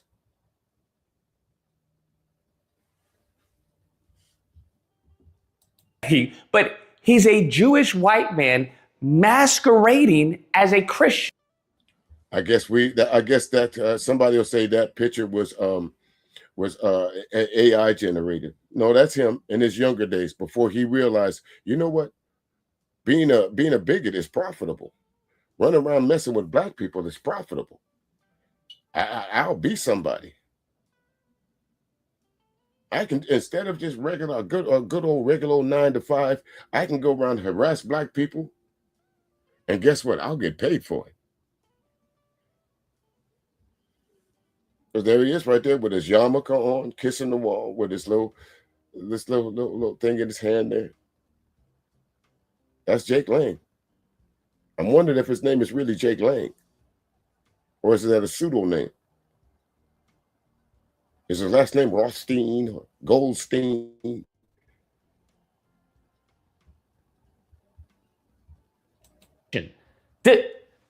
Am I the only one who finds that a little bit weird? Am I the only one who finds that a little bit strange? We got this man all wrapped up, kissing the wall. Go back, AIPAC, go back. That's the AIPAC building right there. White Christian men are not going to sit around while you turn our children into a bunch of nigger lovers. The end lover is the worst thing that you can call a white person. Those white people. That's the worst thing. Other than their hatred for black folks, they hate those people that they call the end lovers. They hate y'all equally. That's why Trump wants to eliminate Kennedy's name from the Kennedy Center, because they considered Kennedy as an end lover. That's why they don't like Biden. One of his policies, because they can't really say that Biden didn't have policies. Biden is an end lover. You want to piss off one of them girls? Call her an end lover, or say she slept with a black man. Birth of a Nation told you that. They'd rather throw themselves off a cliff.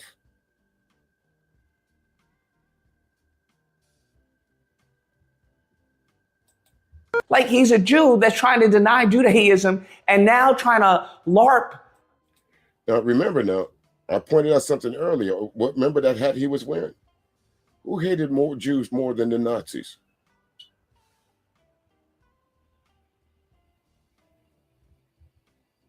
With Christians, as a Christian, starting a whole bunch of drama.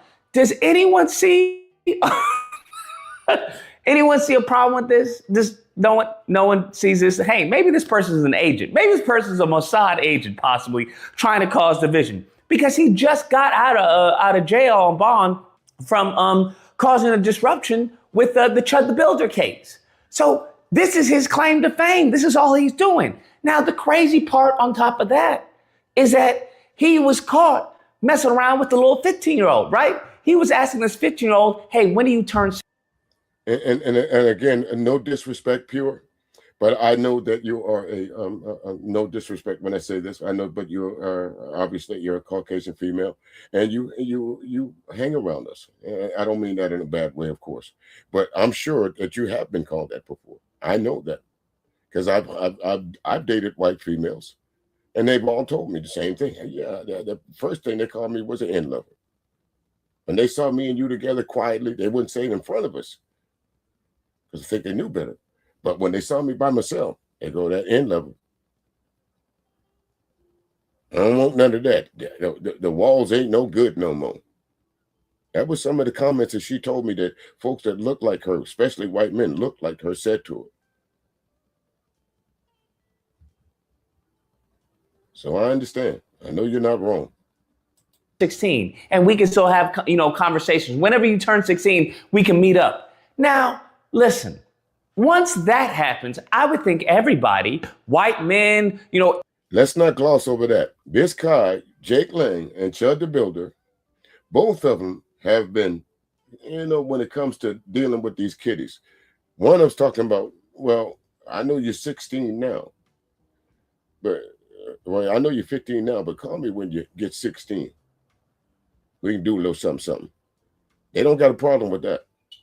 And that's obvious from the Epstein files. They don't have a problem with PDF filers. They don't have a problem with them.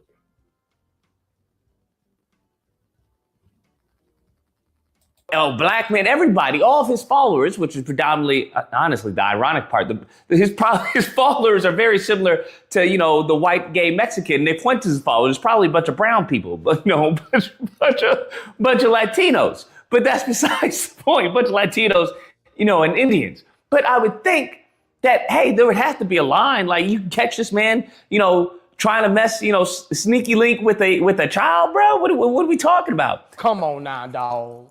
But yet I did a video on that. Mum's a word. They don't care, bro. They don't care. Went on. So now it gets to a point where like, okay, we have a Jewish man LARPing as a Christian, trying to spread anti-black hatred in the country, right? Because he's done this. He did this with Carmelo Anthony. He's done this. This is like his thing. I'm like, who's funding this man, huh? Okay. Netanyahu, are you funding this guy? Okay. I just got questions, right? I just got questions. Because for you to have a sign, to have a truck, right? You got a little bulletproof vest, whatever, with the, the Confederate flag, just goofball stuff. Who's paying for all of that, folks? A convicted felon that less than a year ago was in jail. It wasn't like he got out last year. Who's funding this nice truck? Who's funding this billboard that you can just type? There's a computer that's connected to this, that you can just type on what you want the billboard to say. Or you just can put a picture upload a picture, and the picture will be on the screen right there. Who's funding all this? This is not some cheap equipment that he has. Who's funding all of this? Who's paying for this gas? Who's paying for these plane rides across the country? Who's paying for that black van? Who's paying for that big truck? Ain't none of this cheap.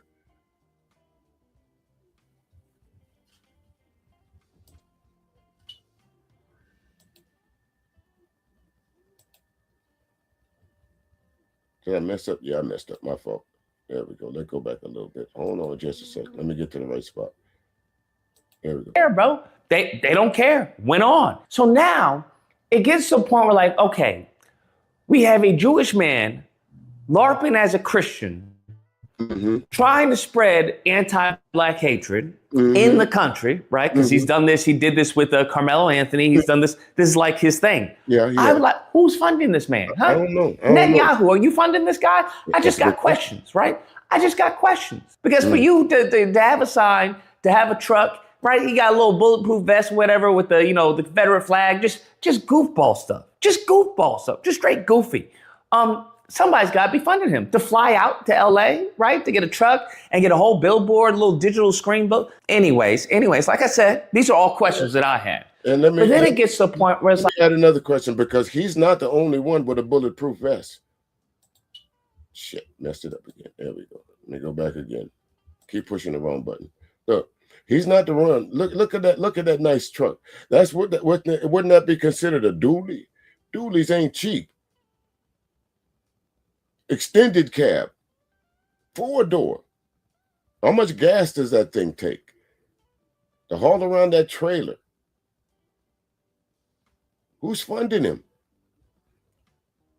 If he lives in one part of the country and he flew in, who agreed to have all this set up for him when he got there?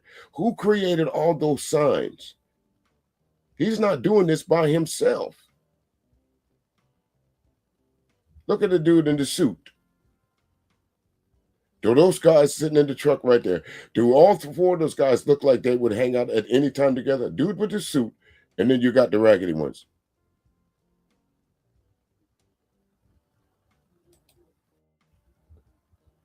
bruh, black people don't even own BET. to be honest with you. I mean, I would protest. I would be right there with him protesting, but we would be protesting for the different thing, okay? Very different things. He's trying to be a provocateur. I'm trying to let black people know, hey, listen, y'all need to stop, shaking hands with the devil. That's what y'all need to stop doing. That's what I would say. But BET is not even owned by a black person. It's owned by a white family. Okay. So what are you talking about? Okay. And the funny part is, you know that he knows this. He knows this, right? But once again, black people want to be, they have to be the boogeyman of this country. That's how it works. But I'm like, yo, it's your people who own BET, right? When you look at the entertainment industry, black people aren't the ones who are owning, Warner Brothers. They're not the ones owning Viacom, MTV, or any of these other stations or corporations.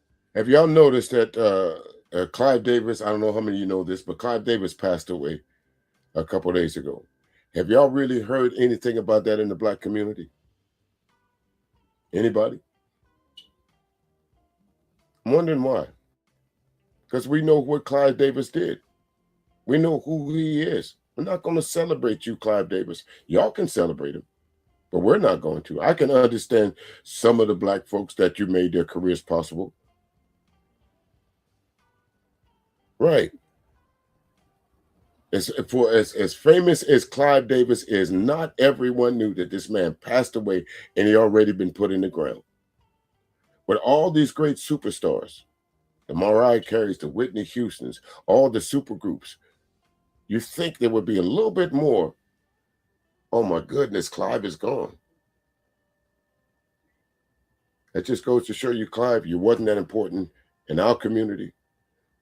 And you damn sure wasn't that important in their communities. You were what they called them in level, one of those people. That's what they would consider you as. That's why white America didn't drop the signs and stop what they were doing to say, oh, another one of our great ones are gone. I think the last great superstar we lost that I can remember, I can't think of so many of them that's passed on in the last month, this year so far. But we stopped, praised, and paused. I just did a show celebrating the 15th year anniversary of Michael Jackson's passing. I didn't mention Clive Davis once.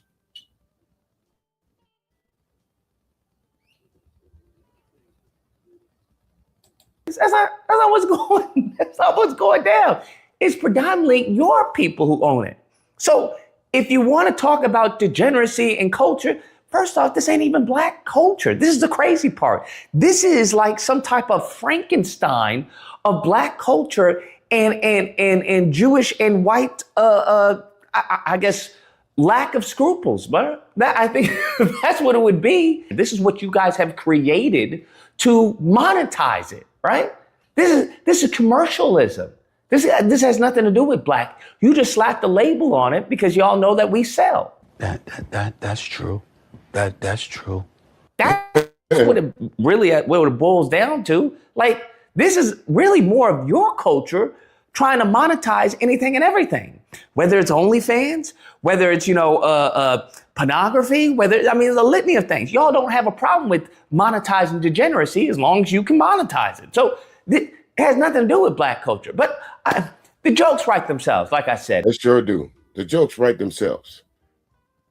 And was he wrong so far? Y'all don't have a problem with monetizing us.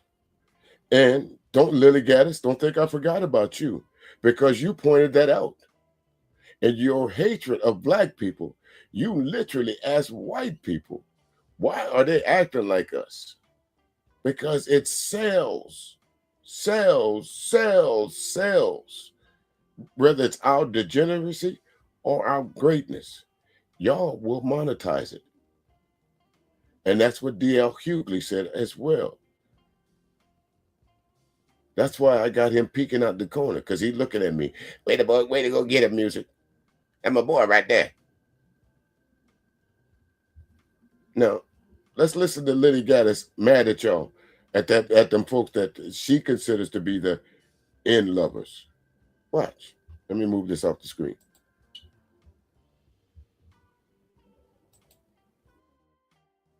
She wanna hang with the wig, I don't get. What's up, folks? So a long time ago, that person would have been placed in the stocks. So the stocks were a pair of, it was a device where the head went through and the hands humiliate someone, stealing something, being a public nuisance, something untoward, something that was not acceptable in society. All right. So, according to her, if you are a white person, if you was a white person, who was a bag in 2017? Me?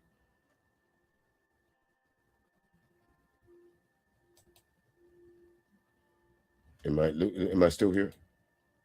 There we go. I think I might have dropped off for a minute, but I think I'm back now. You folks, give me a one if you folks can hear me down there. Pure, can you hear me? I think I might have, there we go. I think I'm back now. But again, this another one of those white folks that YouTube got rid of, deleted her channel for using the N-word with impunity. How is she back? How is she back on YouTube?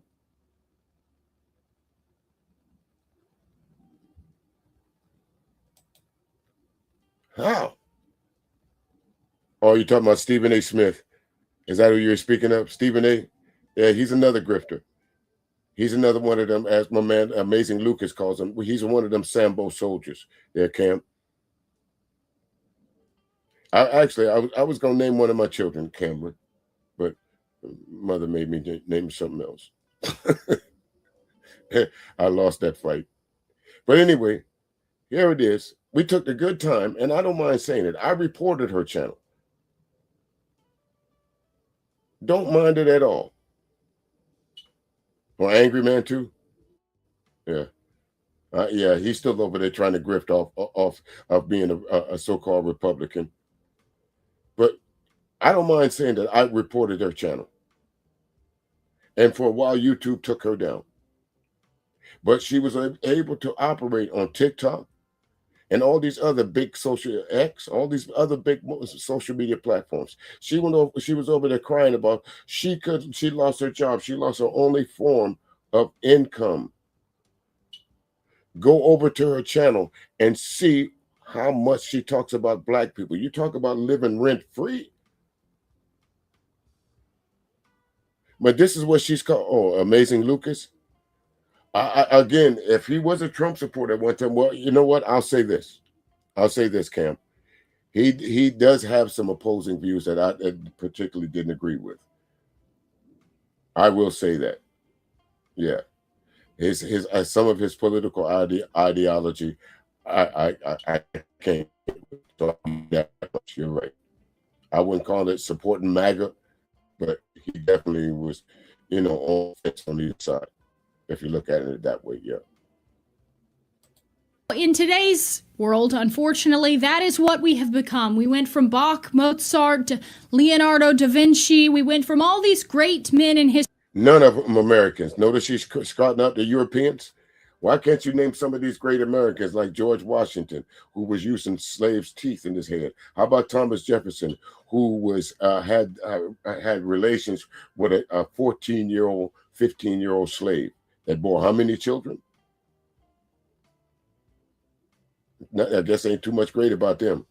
One of those guys cut their own ear off, right? And they say a lot of that music was, dare I say, stolen. Not taking away anything from their greatness, but like I say, folks, white folks got to invent heroes. Yeah, she's a chick that did the blackface. You're absolutely right. That was the video that I reported. You're absolutely right, Pure. That was the video that I reported. How was that able to be on YouTube? And her only video on that channel at that time, she took all of them down and left that particular video up. Candace Owens is another Sambo soldier, but she don't know where she want to be. Another one, Candace Owens got her start from the help of black folks. As soon as black folks helped her out, what did she do? Give us her ass to kiss. You can't come back. No, sir, that's fact. No, ma'am, that's fact, Michelle. That is absolute fact. It wasn't wooden.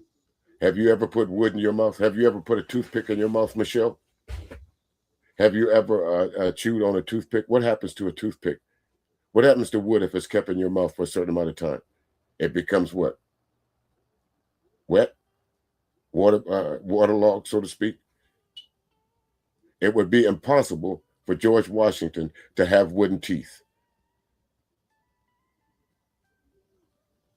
I guess George Washington didn't die of syphilis either. See, that's what I'm saying. When the emperor has no clothes, y'all don't like it. But that's fact. He could not have had wooden teeth in his mouth just based on what? Hygiene. Could you imagine if he had wooden teeth in his mouth, what his breath would have smelled like from that decaying wood in his mouth? Michelle, 1, 2, 3 is ABC. No, I'll take your comment down. Go back and study some more. Go back and study some more, Michelle. History. We went from the greatest civilizations in history to now where we have a person imitating that sort of culture in their car, rapping, dressing like that, on God, acting like that, okay? On this show, we discuss a lot of the problems in society. Society has gotten to where now you see videos of little white girls twerking on the sides of the streets. You see people acting like that. You see vulgarity and a total lack of propriety in society. We seem to have completely forgotten and been completely detached from who we really are. Who you are. Understanding who you are, what you came from, is very important in order to continue doing. You're absolutely right, Lily White. Understanding who you came from, Robin X. Understand where you came from is everything, isn't it? If you understand where you came from, you understand why I made that comment about George Washington. How do you get syphilis, Robin? No, not even made from gopher wood, Robin. Those were literally slaves' teeth in his mouth. I know y'all don't want to admit that. I know y'all don't want to understand that there were some chairs that was made with literal slave hair, pillows. I know y'all don't want to admit that. It's hard to fathom that, isn't it? It really is. As a human being, Robin, with morals, and I'll say that you have those. It's hard to fathom that somebody else will be walking around with somebody else's teeth. Hard to fathom, isn't it? But no amount of wood, no matter wood carving that George Washington could have put in his mouth would have preserved the fact that eventually, just from the moisture in his mouth, just from the 98.7 degrees that we walk around with in our mouth, that wood would not have started deteriorating. Robin, sorry. I know I'm snatching the wool back from your history.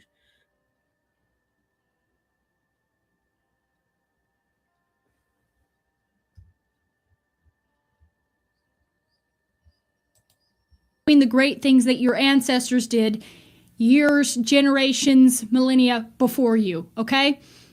It's important to know who you are, where you came from, and what the standard should be for you because of who you are, all right? So okay, Robin, I guess you're the round two of the trolls is coming in. So which information am I putting out that's false? One sec. Hold on, I'll let this play for a minute. Robin, hold on. Again, we discuss crime, we discuss all these issues with society, but a lot of times that leaves people wanting. They want more. They want to see, well, what's the solution? How do we fix these problems in society? A lot of times, and I used to subscribe to this same philosophy myself, that all you had to do was wake up the populace, wake up the people. There would be this populist uprising. You could change the country that way. Voting doesn't matter, whatever, and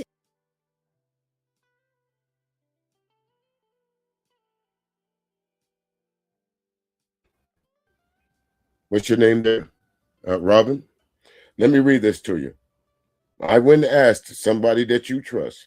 George Washington never had wooden teeth. His dentures were made from a combination of gold, lead, hippopotamus, and elephant ivory, animal teeth, and human teeth, which some ledger shows that he purchased from enslaved people at Mount Vernon. The wooden teeth myth theory likely started because of the ivory in the real teeth stained over time, making them look like wood. Not only did he have other folks' teeth, he didn't take care of them. His teeth were so bad that his teeth were so brown that it made it look like wood. And that's what y'all stuck to. And how am I trying to divide America with that information? How is that dividing America? You're right. There's one side, the truth, and there's the other side that don't want to believe the truth. So if that's the division, then I guess I'm guilty of that. The more that I have grown, the more that I have observed, I've lost hope in that strategy. I don't think that strategy actually wins. If you let history be your guide, you see revolutions, you see coups, you see uprisings, and they never end up achieving what the people thought they were going to get out of that. Why? Because the people are fickle, because people are misguided, they're easily propagandized, they're easily manipulated, and they are always... Well, Lily, it seems to me in your zest to talk about black people, you're calling your people pretty damn dumb. You're saying they're easily manipulated, they're easily this, but that's what we're saying. That's what I'm saying about your people. That's what I've been telling y'all. Cult. That Trump has not a following, Trump has a cult. Jim Jones did it. The folks that thought they was going to catch the plane to outer space did it. Chud the Builder got a cult because they believe that this man is innocent. So your people are, Trump said it himself. Johnson said it himself. If you convince the lowest white man that he's better than the best black man, that's half the job. Trump said, if I was to run for office, I would run as a Republican because they are some of the dumbest voters on the planet. Now, here you are, one of y'all world famous people that y'all like to listen to, Lily Gaddis. So just in case you didn't hear it, talking about y'all, listen. Achieving what the people thought they were going to get out of that. Why? Because the people are fickle, because people are misguided, they're easily propagandized, they're easily manipulated, and they are always, the ruling class always uses these uprisings, this public discontent and chaos to guide the people and misdirect them and lead them in a way that will not benefit them, but will benefit really the ruling class. Okay, so I'm going to do a 3-part series on this. I want to discuss who the ruling class is, who the people are that really control the strings of power in society. And then I want to get into some examples of people that went from nothing, like one of us, who actually infiltrated the institutions, infiltrated these circles, and accrued power for themselves. And then we're going to look at how... Notice she used the word infiltrated. So again, I'll bring up some of my content creators. Y'all hold on just a second. It's getting a little warm in here. Let me let that play for a minute. I'm going to turn some air on in here. So hold on just a second. How you as a person can change society, can change your country, can make it reflect the sort of country that you want to live in, the sort of country that it used to be, in a way that will actually be effective and will not land you in prison. Okay? So part 1 of this, which we'll discuss today, is we will discuss sort of the 4 types of people who all work in unison essentially and who truly control countries and nations. So let's start off with basically what are the archetypes of the 4 types of people, the 4 categories of people. Again, there's a lot of overlap, a lot of the same people in all of these groups, as you will notice if you dig deeper for yourself. The 4 types of people that run society, or the first group, are the intellectual class. These people are the scholars, they're the academics, they're the professors, they're writing op-eds, they're writing journals, they're journalists, they are tastemakers. They're kind of setting the intellectual framework for how the rest of this works. So that is the ideology. They are the ideology creators. They are the tastemakers, okay? And all the other groups sort of take the lessons and the knowledge and the worldview from these people because they are the intellectual class. Okay, so that's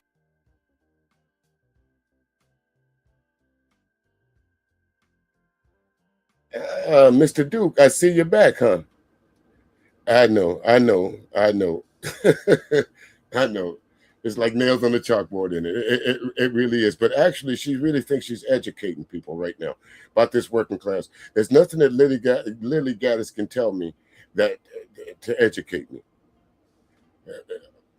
Her premise is not what it is. What she's really trying to point out is what she's actually doing is showing the fallacies, how easy it is to manipulate the ruling class, which means the predominant society, meaning white class. She's actually showing y'all how easy it is to pull the wool over your eyes. That's exactly what she's doing.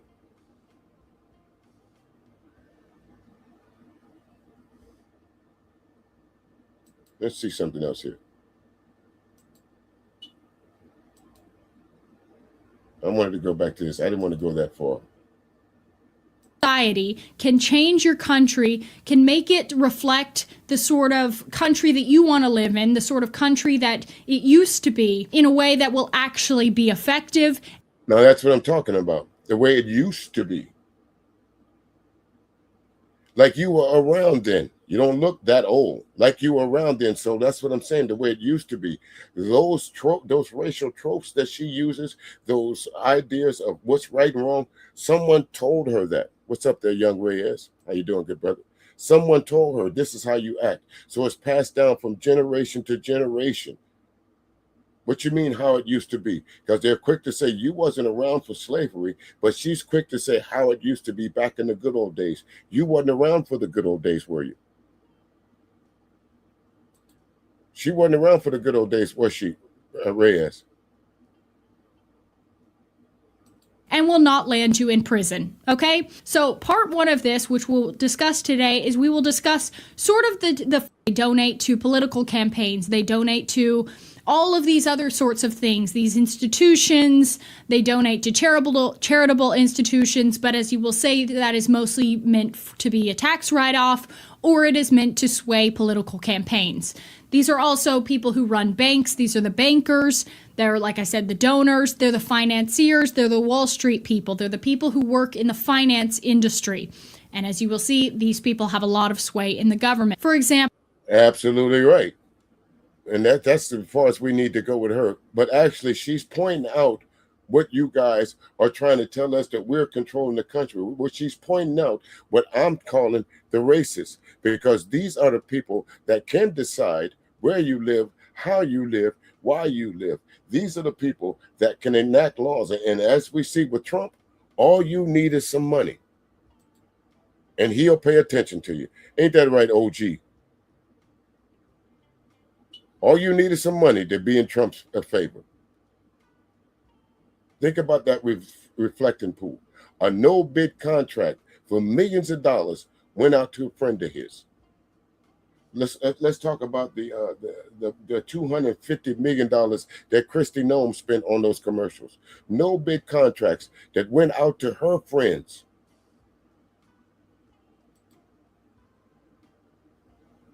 So she is absolutely right. And her zest to try and make us look bad, she's telling y'all what we've been telling you.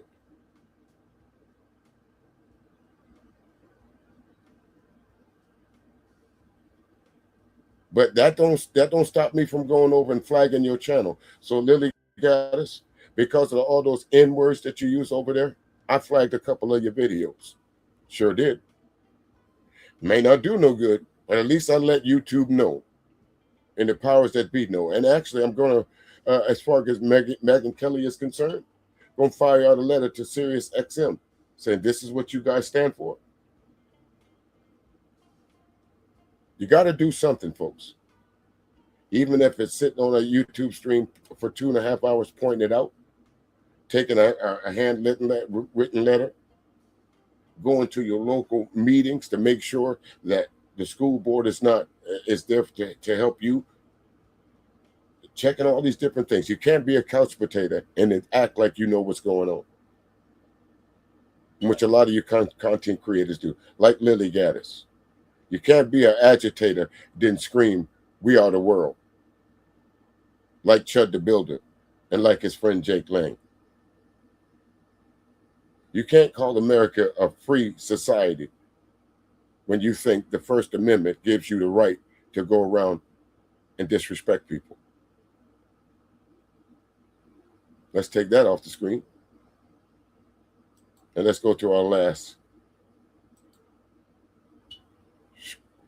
Here we go. Is here.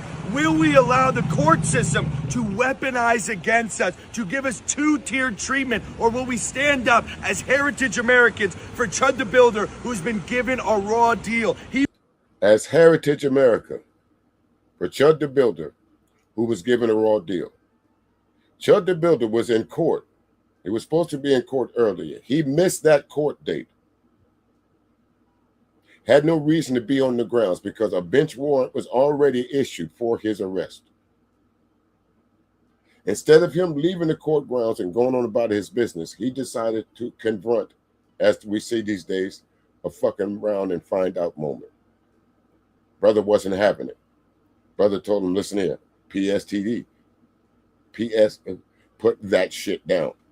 PTSD, put that shit down. Don't come to me with that. Not the other PTSD that y'all was thinking about, but the brother told him, don't come to me with that. I got PTSD. Well, boy didn't believe him. So it was a fuck around, find out moment. End up trying to shoot the man. But then they tried to make it sound like it was self-defense. And if you follow the proceedings so far, shots were fired before they even hit the ground. So Chud the Builder already had made the plan to try and shoot somebody that day. He shouldn't have been on the courthouse grounds. He should have been waiting at home for the police to come pick him up. This guy right here, in this same shirt that he's in, on this very same day that he went into the courthouse, he got arrested. Fresh out of jail from the January 6th insurrection. No, some folks will say, well, if he's a felon, he should have been in the courthouse. No, he has a right to be there. Why? Because he was pardoned. He has a right to a firearm because he was pardoned. But he keeps on. And that's what I said about when Trump released all these criminals back into the world. They thought that meant they had carte blanche to do anything that they wanted. And here's a prime example of it right here. He will wait in prison for the next few months until his court case, unless we bond him out. But the problem is the bond has been set at $1.25 million. It's unprecedented for an attempted murder charge, which was self-defense. This is two-tier justice. We have to stand against it. Come here, Clarksville. It can't be, you can't, those two things don't live together. You can't be charged with attempted murder and then say it was self-defense. Somebody thought enough of him, it was not self-defense, to arrest him. Now it's going to be up to the court decision to decide whether it was self-defense. But it don't look like it so far because they're denying his bonds. They said he's a danger to the society. Matter of fact, there's been several attempts to get this man, Chud the Builder, out of jail. And each time, I hate to say it, but a white judge said no. So you can't use that that some black judge is trying to keep Judge Chud in jail because that's what y'all would use. It's a white judge just keeping Chud the Builder in jail. Chud the Builder, man, he was in court today again to try on a bond hearing to try to get his bond reduced. Now, the judge has told him he cannot use that money he got in the Give, Send, Go, right? He had over 250K in there. Remember, his bail was 1.2 million. He's stuck in there. A lot of the W supremacists and alt-right nationalists, they're outraged, very outraged. Now, mind you, Chud, also that day he had the power, he was in court earlier that day for other cases. He has a bunch of other cases going on, and then he catch a felony attempted murder charge while out on bond, going to court for other cases, right? Man, this thing is real crazy. You have a lot of lawyers voicing their opinions. You have some lawyers saying, man, this guy's finito, he's done, he's cooked, he's fried, filleted in fast food, it's over for him. But then you have other lawyers coming out trying to find loopholes and ways to defend him. But let's look at what the court said today. Social media personality known as Chud the Builder is now back in court today up in Clarksville. Dalton Etherly is facing several felony charges after a shooting outside the Montgomery County Courthouse last week.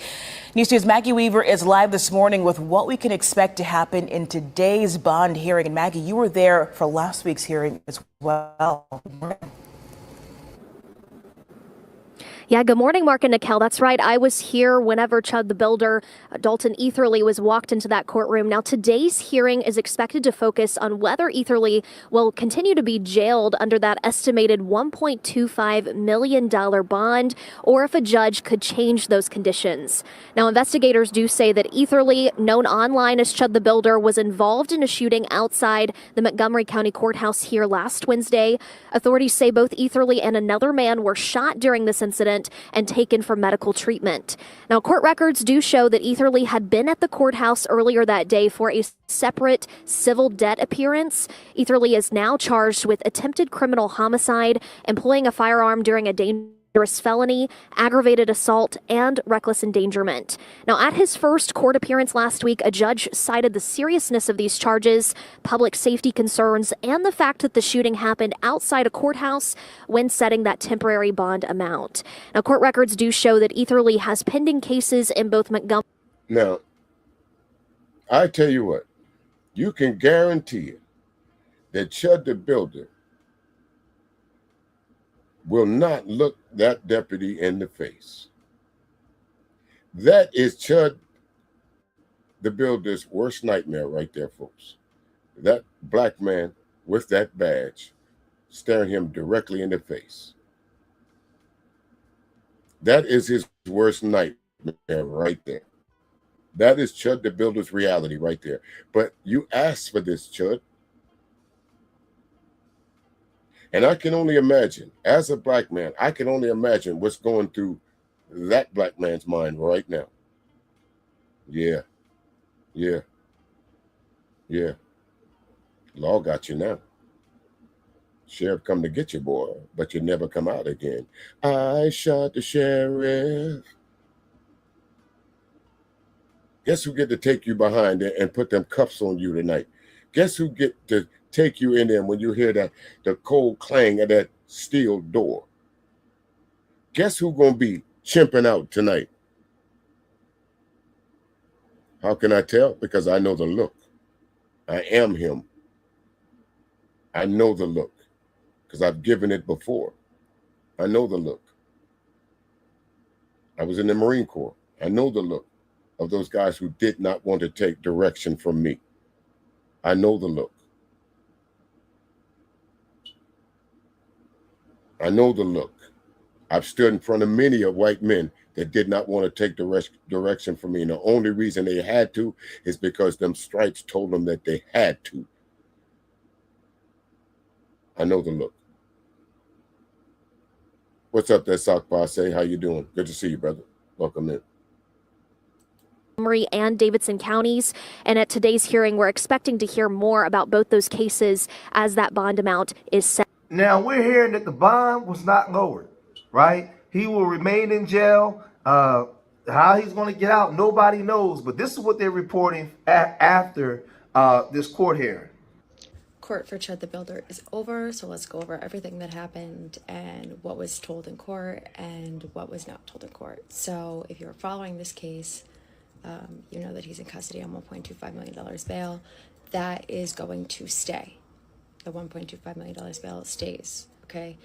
You can't pick up felony charges while you're out on bond on other charges. Okay, you just can't do that. Whether you think that he's justified or you don't think he's justified, you just can't pick up. Did y'all hear that? You're already out on bond. You can't pick up any charges, felony or not. That automatically revokes your bail, your bond, automatically. I don't know why people are arguing that fact.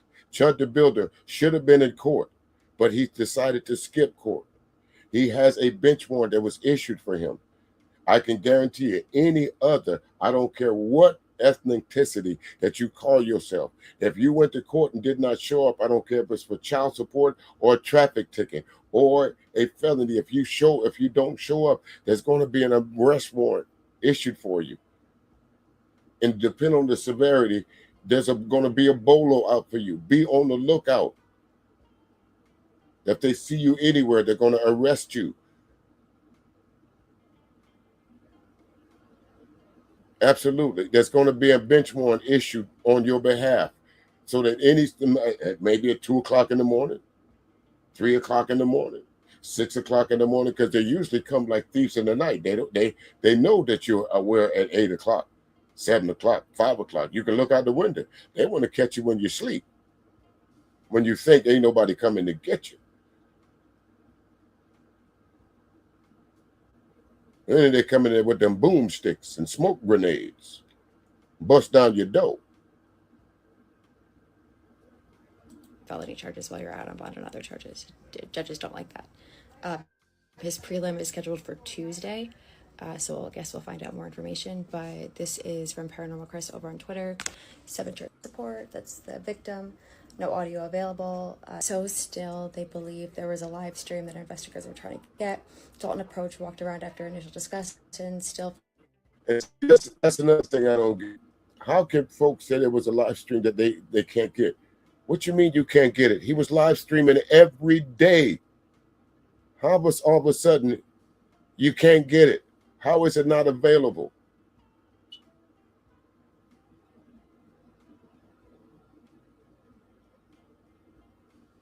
It didn't show out. Let me see what you mean. It didn't show out, but they cannot arrest me. Well, in my country, autistic people cannot be arrested for nothing. Well, again, that's your country. I can't comment on the rules there in Israel, but I know over here, being autistic does not make you immune to the law.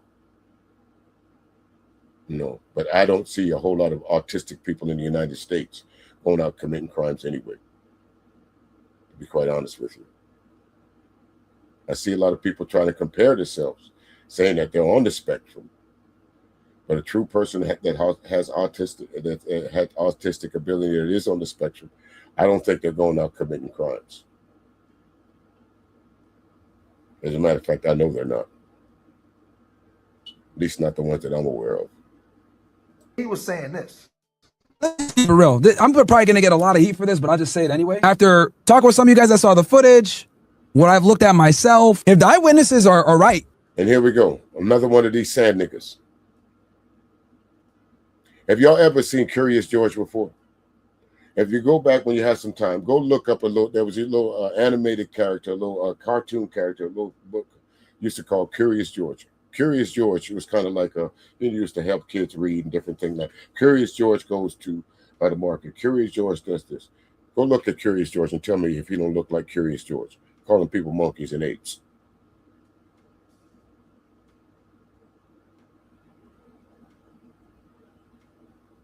But Myron, I don't think you know it or not, but these folks don't like you either.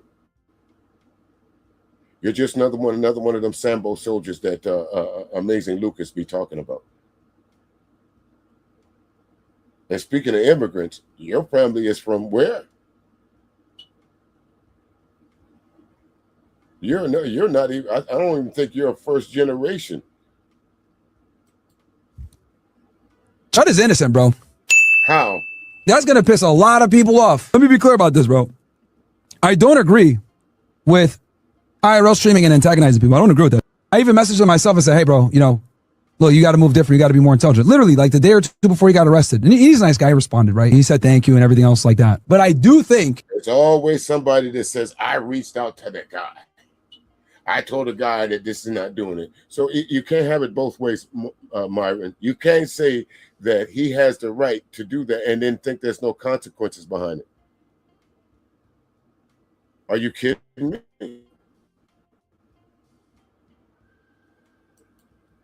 Are you kidding me? that he's innocent. I do. Just based off the facts and how quickly they arrested him without even having the pump fund video, I do think that more than likely this arrest was politically motivated. Very important that you guys understand. I don't think the police have, How is it politically motivated?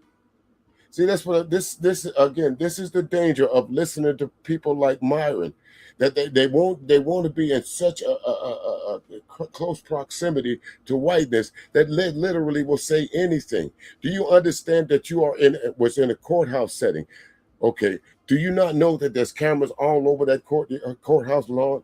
From the time you drive up to the courthouse, to the time you get out your car, to the time you walk up to the steps, to the time you open up the door, you are being recorded. The eye in the sky is looking at you from all angles, from your head to your toes.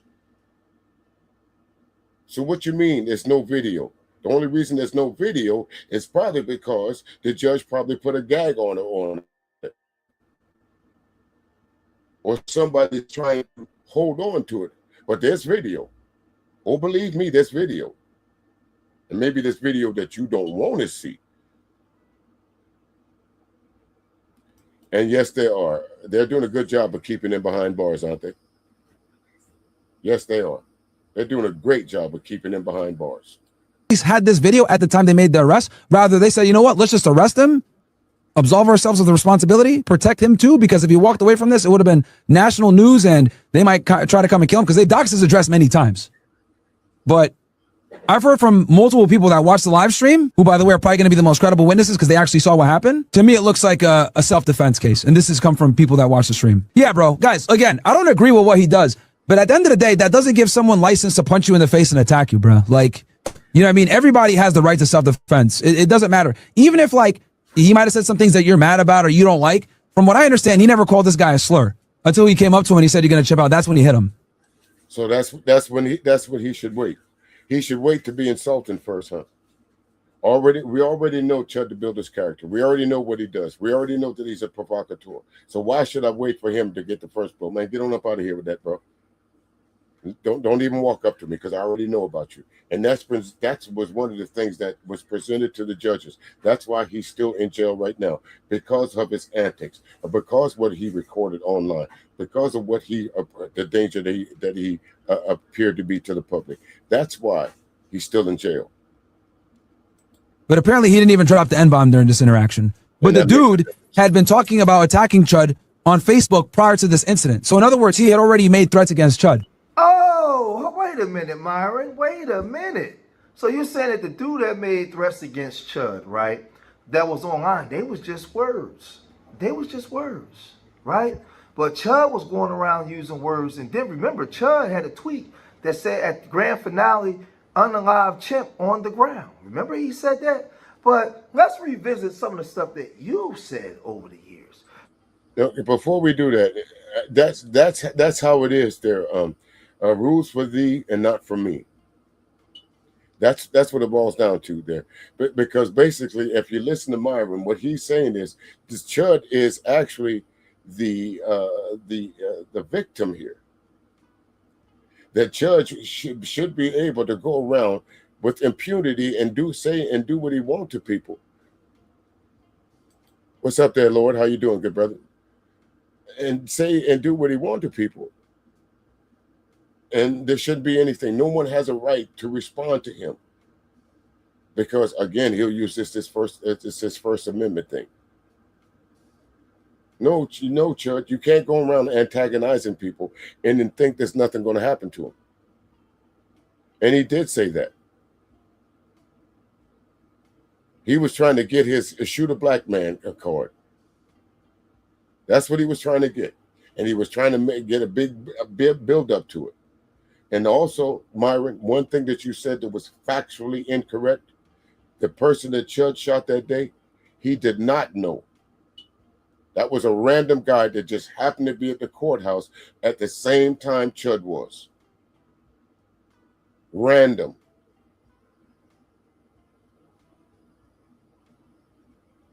Because you said that words, they're just words, and you shouldn't be out here acting a fool because you call us chimps and primates and gorillas and monkeys and all that kind of stuff too. But wasn't this you talking about words? Talking about haram this, haram that. You're a kafir that. Murtad, all these other days told me this. Call me Murtad to my face, knock you out. Extremely disrespectful. That they would never in person, ever. Because they know that it would be a warrant to knock them out right then and there. Now, Myron, what are you? Yeah, Myron, how about that? Some of you guys forget that the internet is forever, because you can tell that Myron was a little bit younger when he said that. So it was okay for you to knock somebody out if they called you a name, but it's not okay for a black man to knock Chud the fuck out if he just walked up to him for no reason and start calling him names.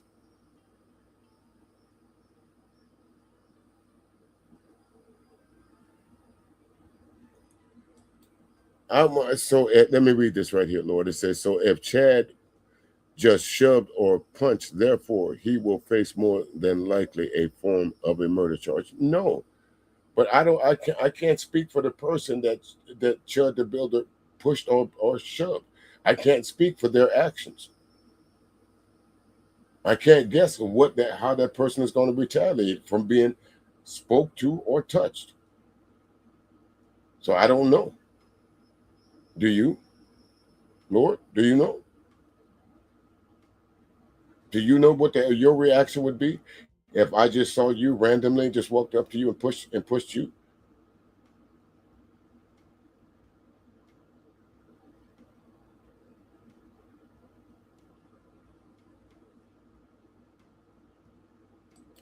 Well, all of that's been put out that Chud the Builder did fire first. It shows it again. Those cameras that Myron said that wasn't there. That's how they figured out what time the shots started, when time they started, and it's been proven, forensically proven, that shots was fired before the man swung a punch. That is not self-defense.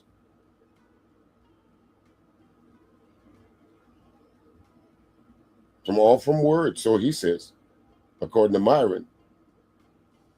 Talking about violence. These are just words. Myron, are you trying to get kicked out the country, man, for being violent towards Americans? What are you doing, Myron?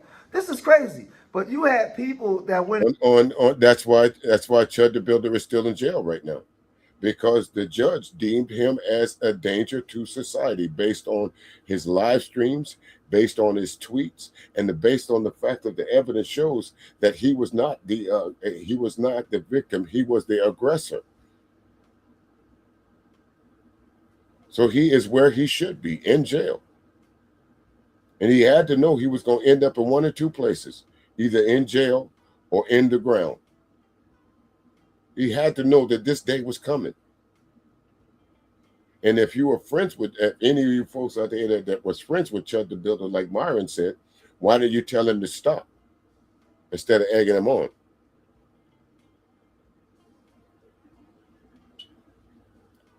No, I don't think one case had to do with the other, sir. Again, Carmelo was, whether you agree with his conviction or not, he was convicted. Now it's up to the appeal system. I can't go against what 12 jury said, but again, with any case, especially in the case of Carmelo Anthony's magnitude, just like with Chud the Builder, if he goes through the channels and found guilty by a jury of his peers, he's entitled to, as they say, an appeal. Let the judicial system fix this. Chud the Builder put himself in that position, just like folks said that Carmelo Anthony put himself in that position. Whether you agree with the outcome, we can talk about that later on. But right now, all signs point to that Chud the Builder will be convicted of at least attempted murder.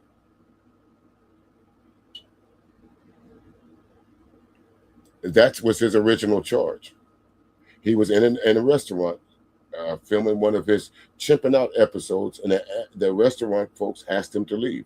Instead of paying his bill and leaving, he decided to, as they say, chimp out, or run out, not paying the over $400 some bill.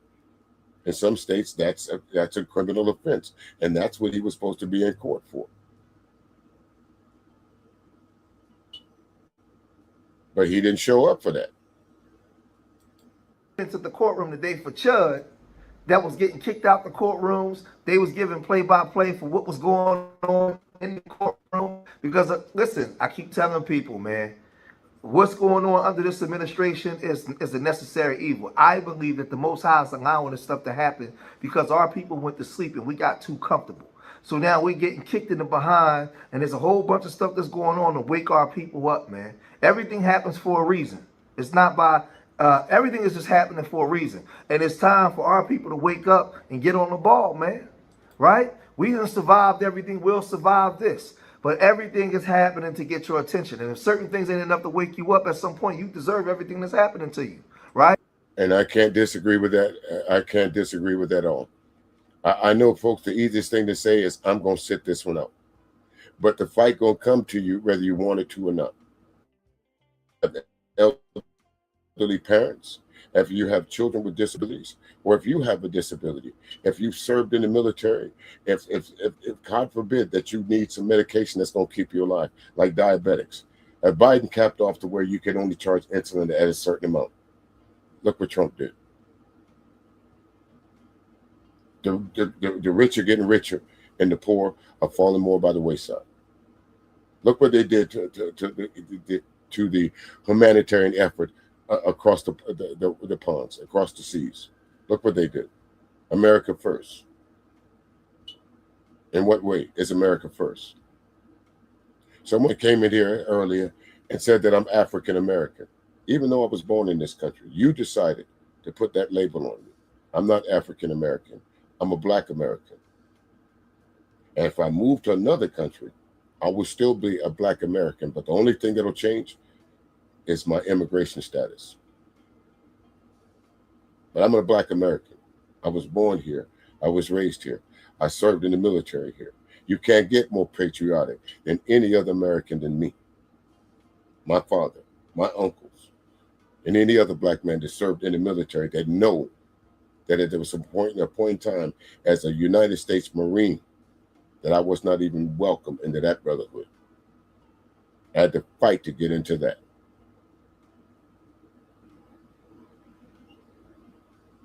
And pure, I think it should be premeditated. And I'm sure when he goes to trial, that's probably what the charge is going to be.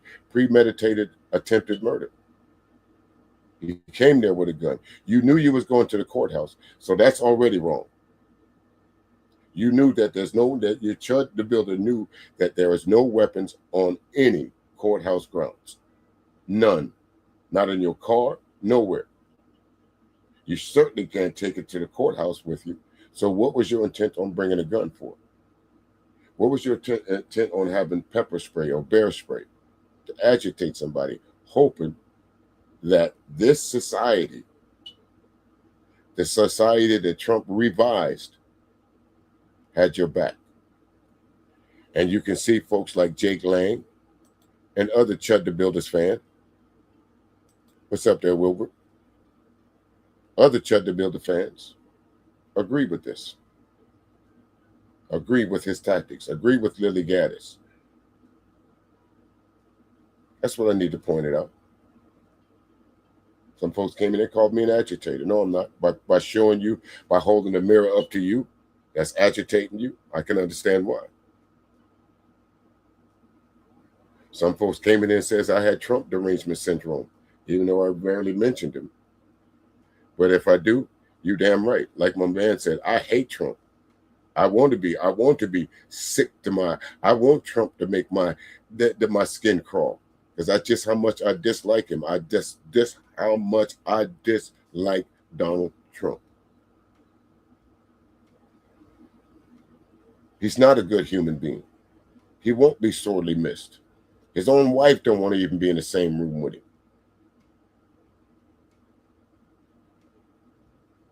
But the three stooges right there, Lily Gaddis, Chud the Builder, and Jake Lang, y'all let these three folks run wild. And when they make a mistake, as y'all call it, y'all reward them from their mistake. With that, ladies and gentlemen, if you don't mind, like, share, and subscribe. And if you leave me a nasty gram, you know you're going to get one back. All right? Be careful out there. Watch your 3, your 6, your 9. And remember, grace a day costs you absolutely nothing, ladies and gentlemen. Say hello to someone. Might change the way they're thinking. Might change the way they're living. You never know. If you walk past, say hello. Coming up tonight on Classic R&B Jams Radio. If you're a house head, we got 5 great hours of house music, starting off with DJ Dreadhead Said. He takes on the 1s and 2s at 6 p.m. Central, 7 p.m. Eastern Standard Time. Right after that, at 11 p.m. Eastern Standard Time, it is the Our House Radio Show with the Our House Radio Show with DJ Dreadhead Said. I get them mixed up. And then the Soulful House Mix with DJ Ed. So y'all check that out for all my house fans. Until then, again, be safe. Thank y'all so very much for tuning in. Like, share, and subscribe. I gotta go. Look, all you motherfuckers been snitching for him and shit. Now you standing up in here and goddamn it talking about preaching preacher. Fuck that nigga. Fuck that. I'm gonna shoot your ass too, motherfucker. Keep on. You gonna get shot too, nigga. You gonna get shot. God bless the fool, goddammit. God bless the fool. Now, I'm gonna tell y'all something. I'm gonna end this goddamn thing. Look, where's that goddamn money bowl at? Who got that money bowl? We're taking that money right now before you leave this bitch. We ain't leaving out here for free, motherfucker. Yeah. Y'all know the motherfucker ain't no good. Look,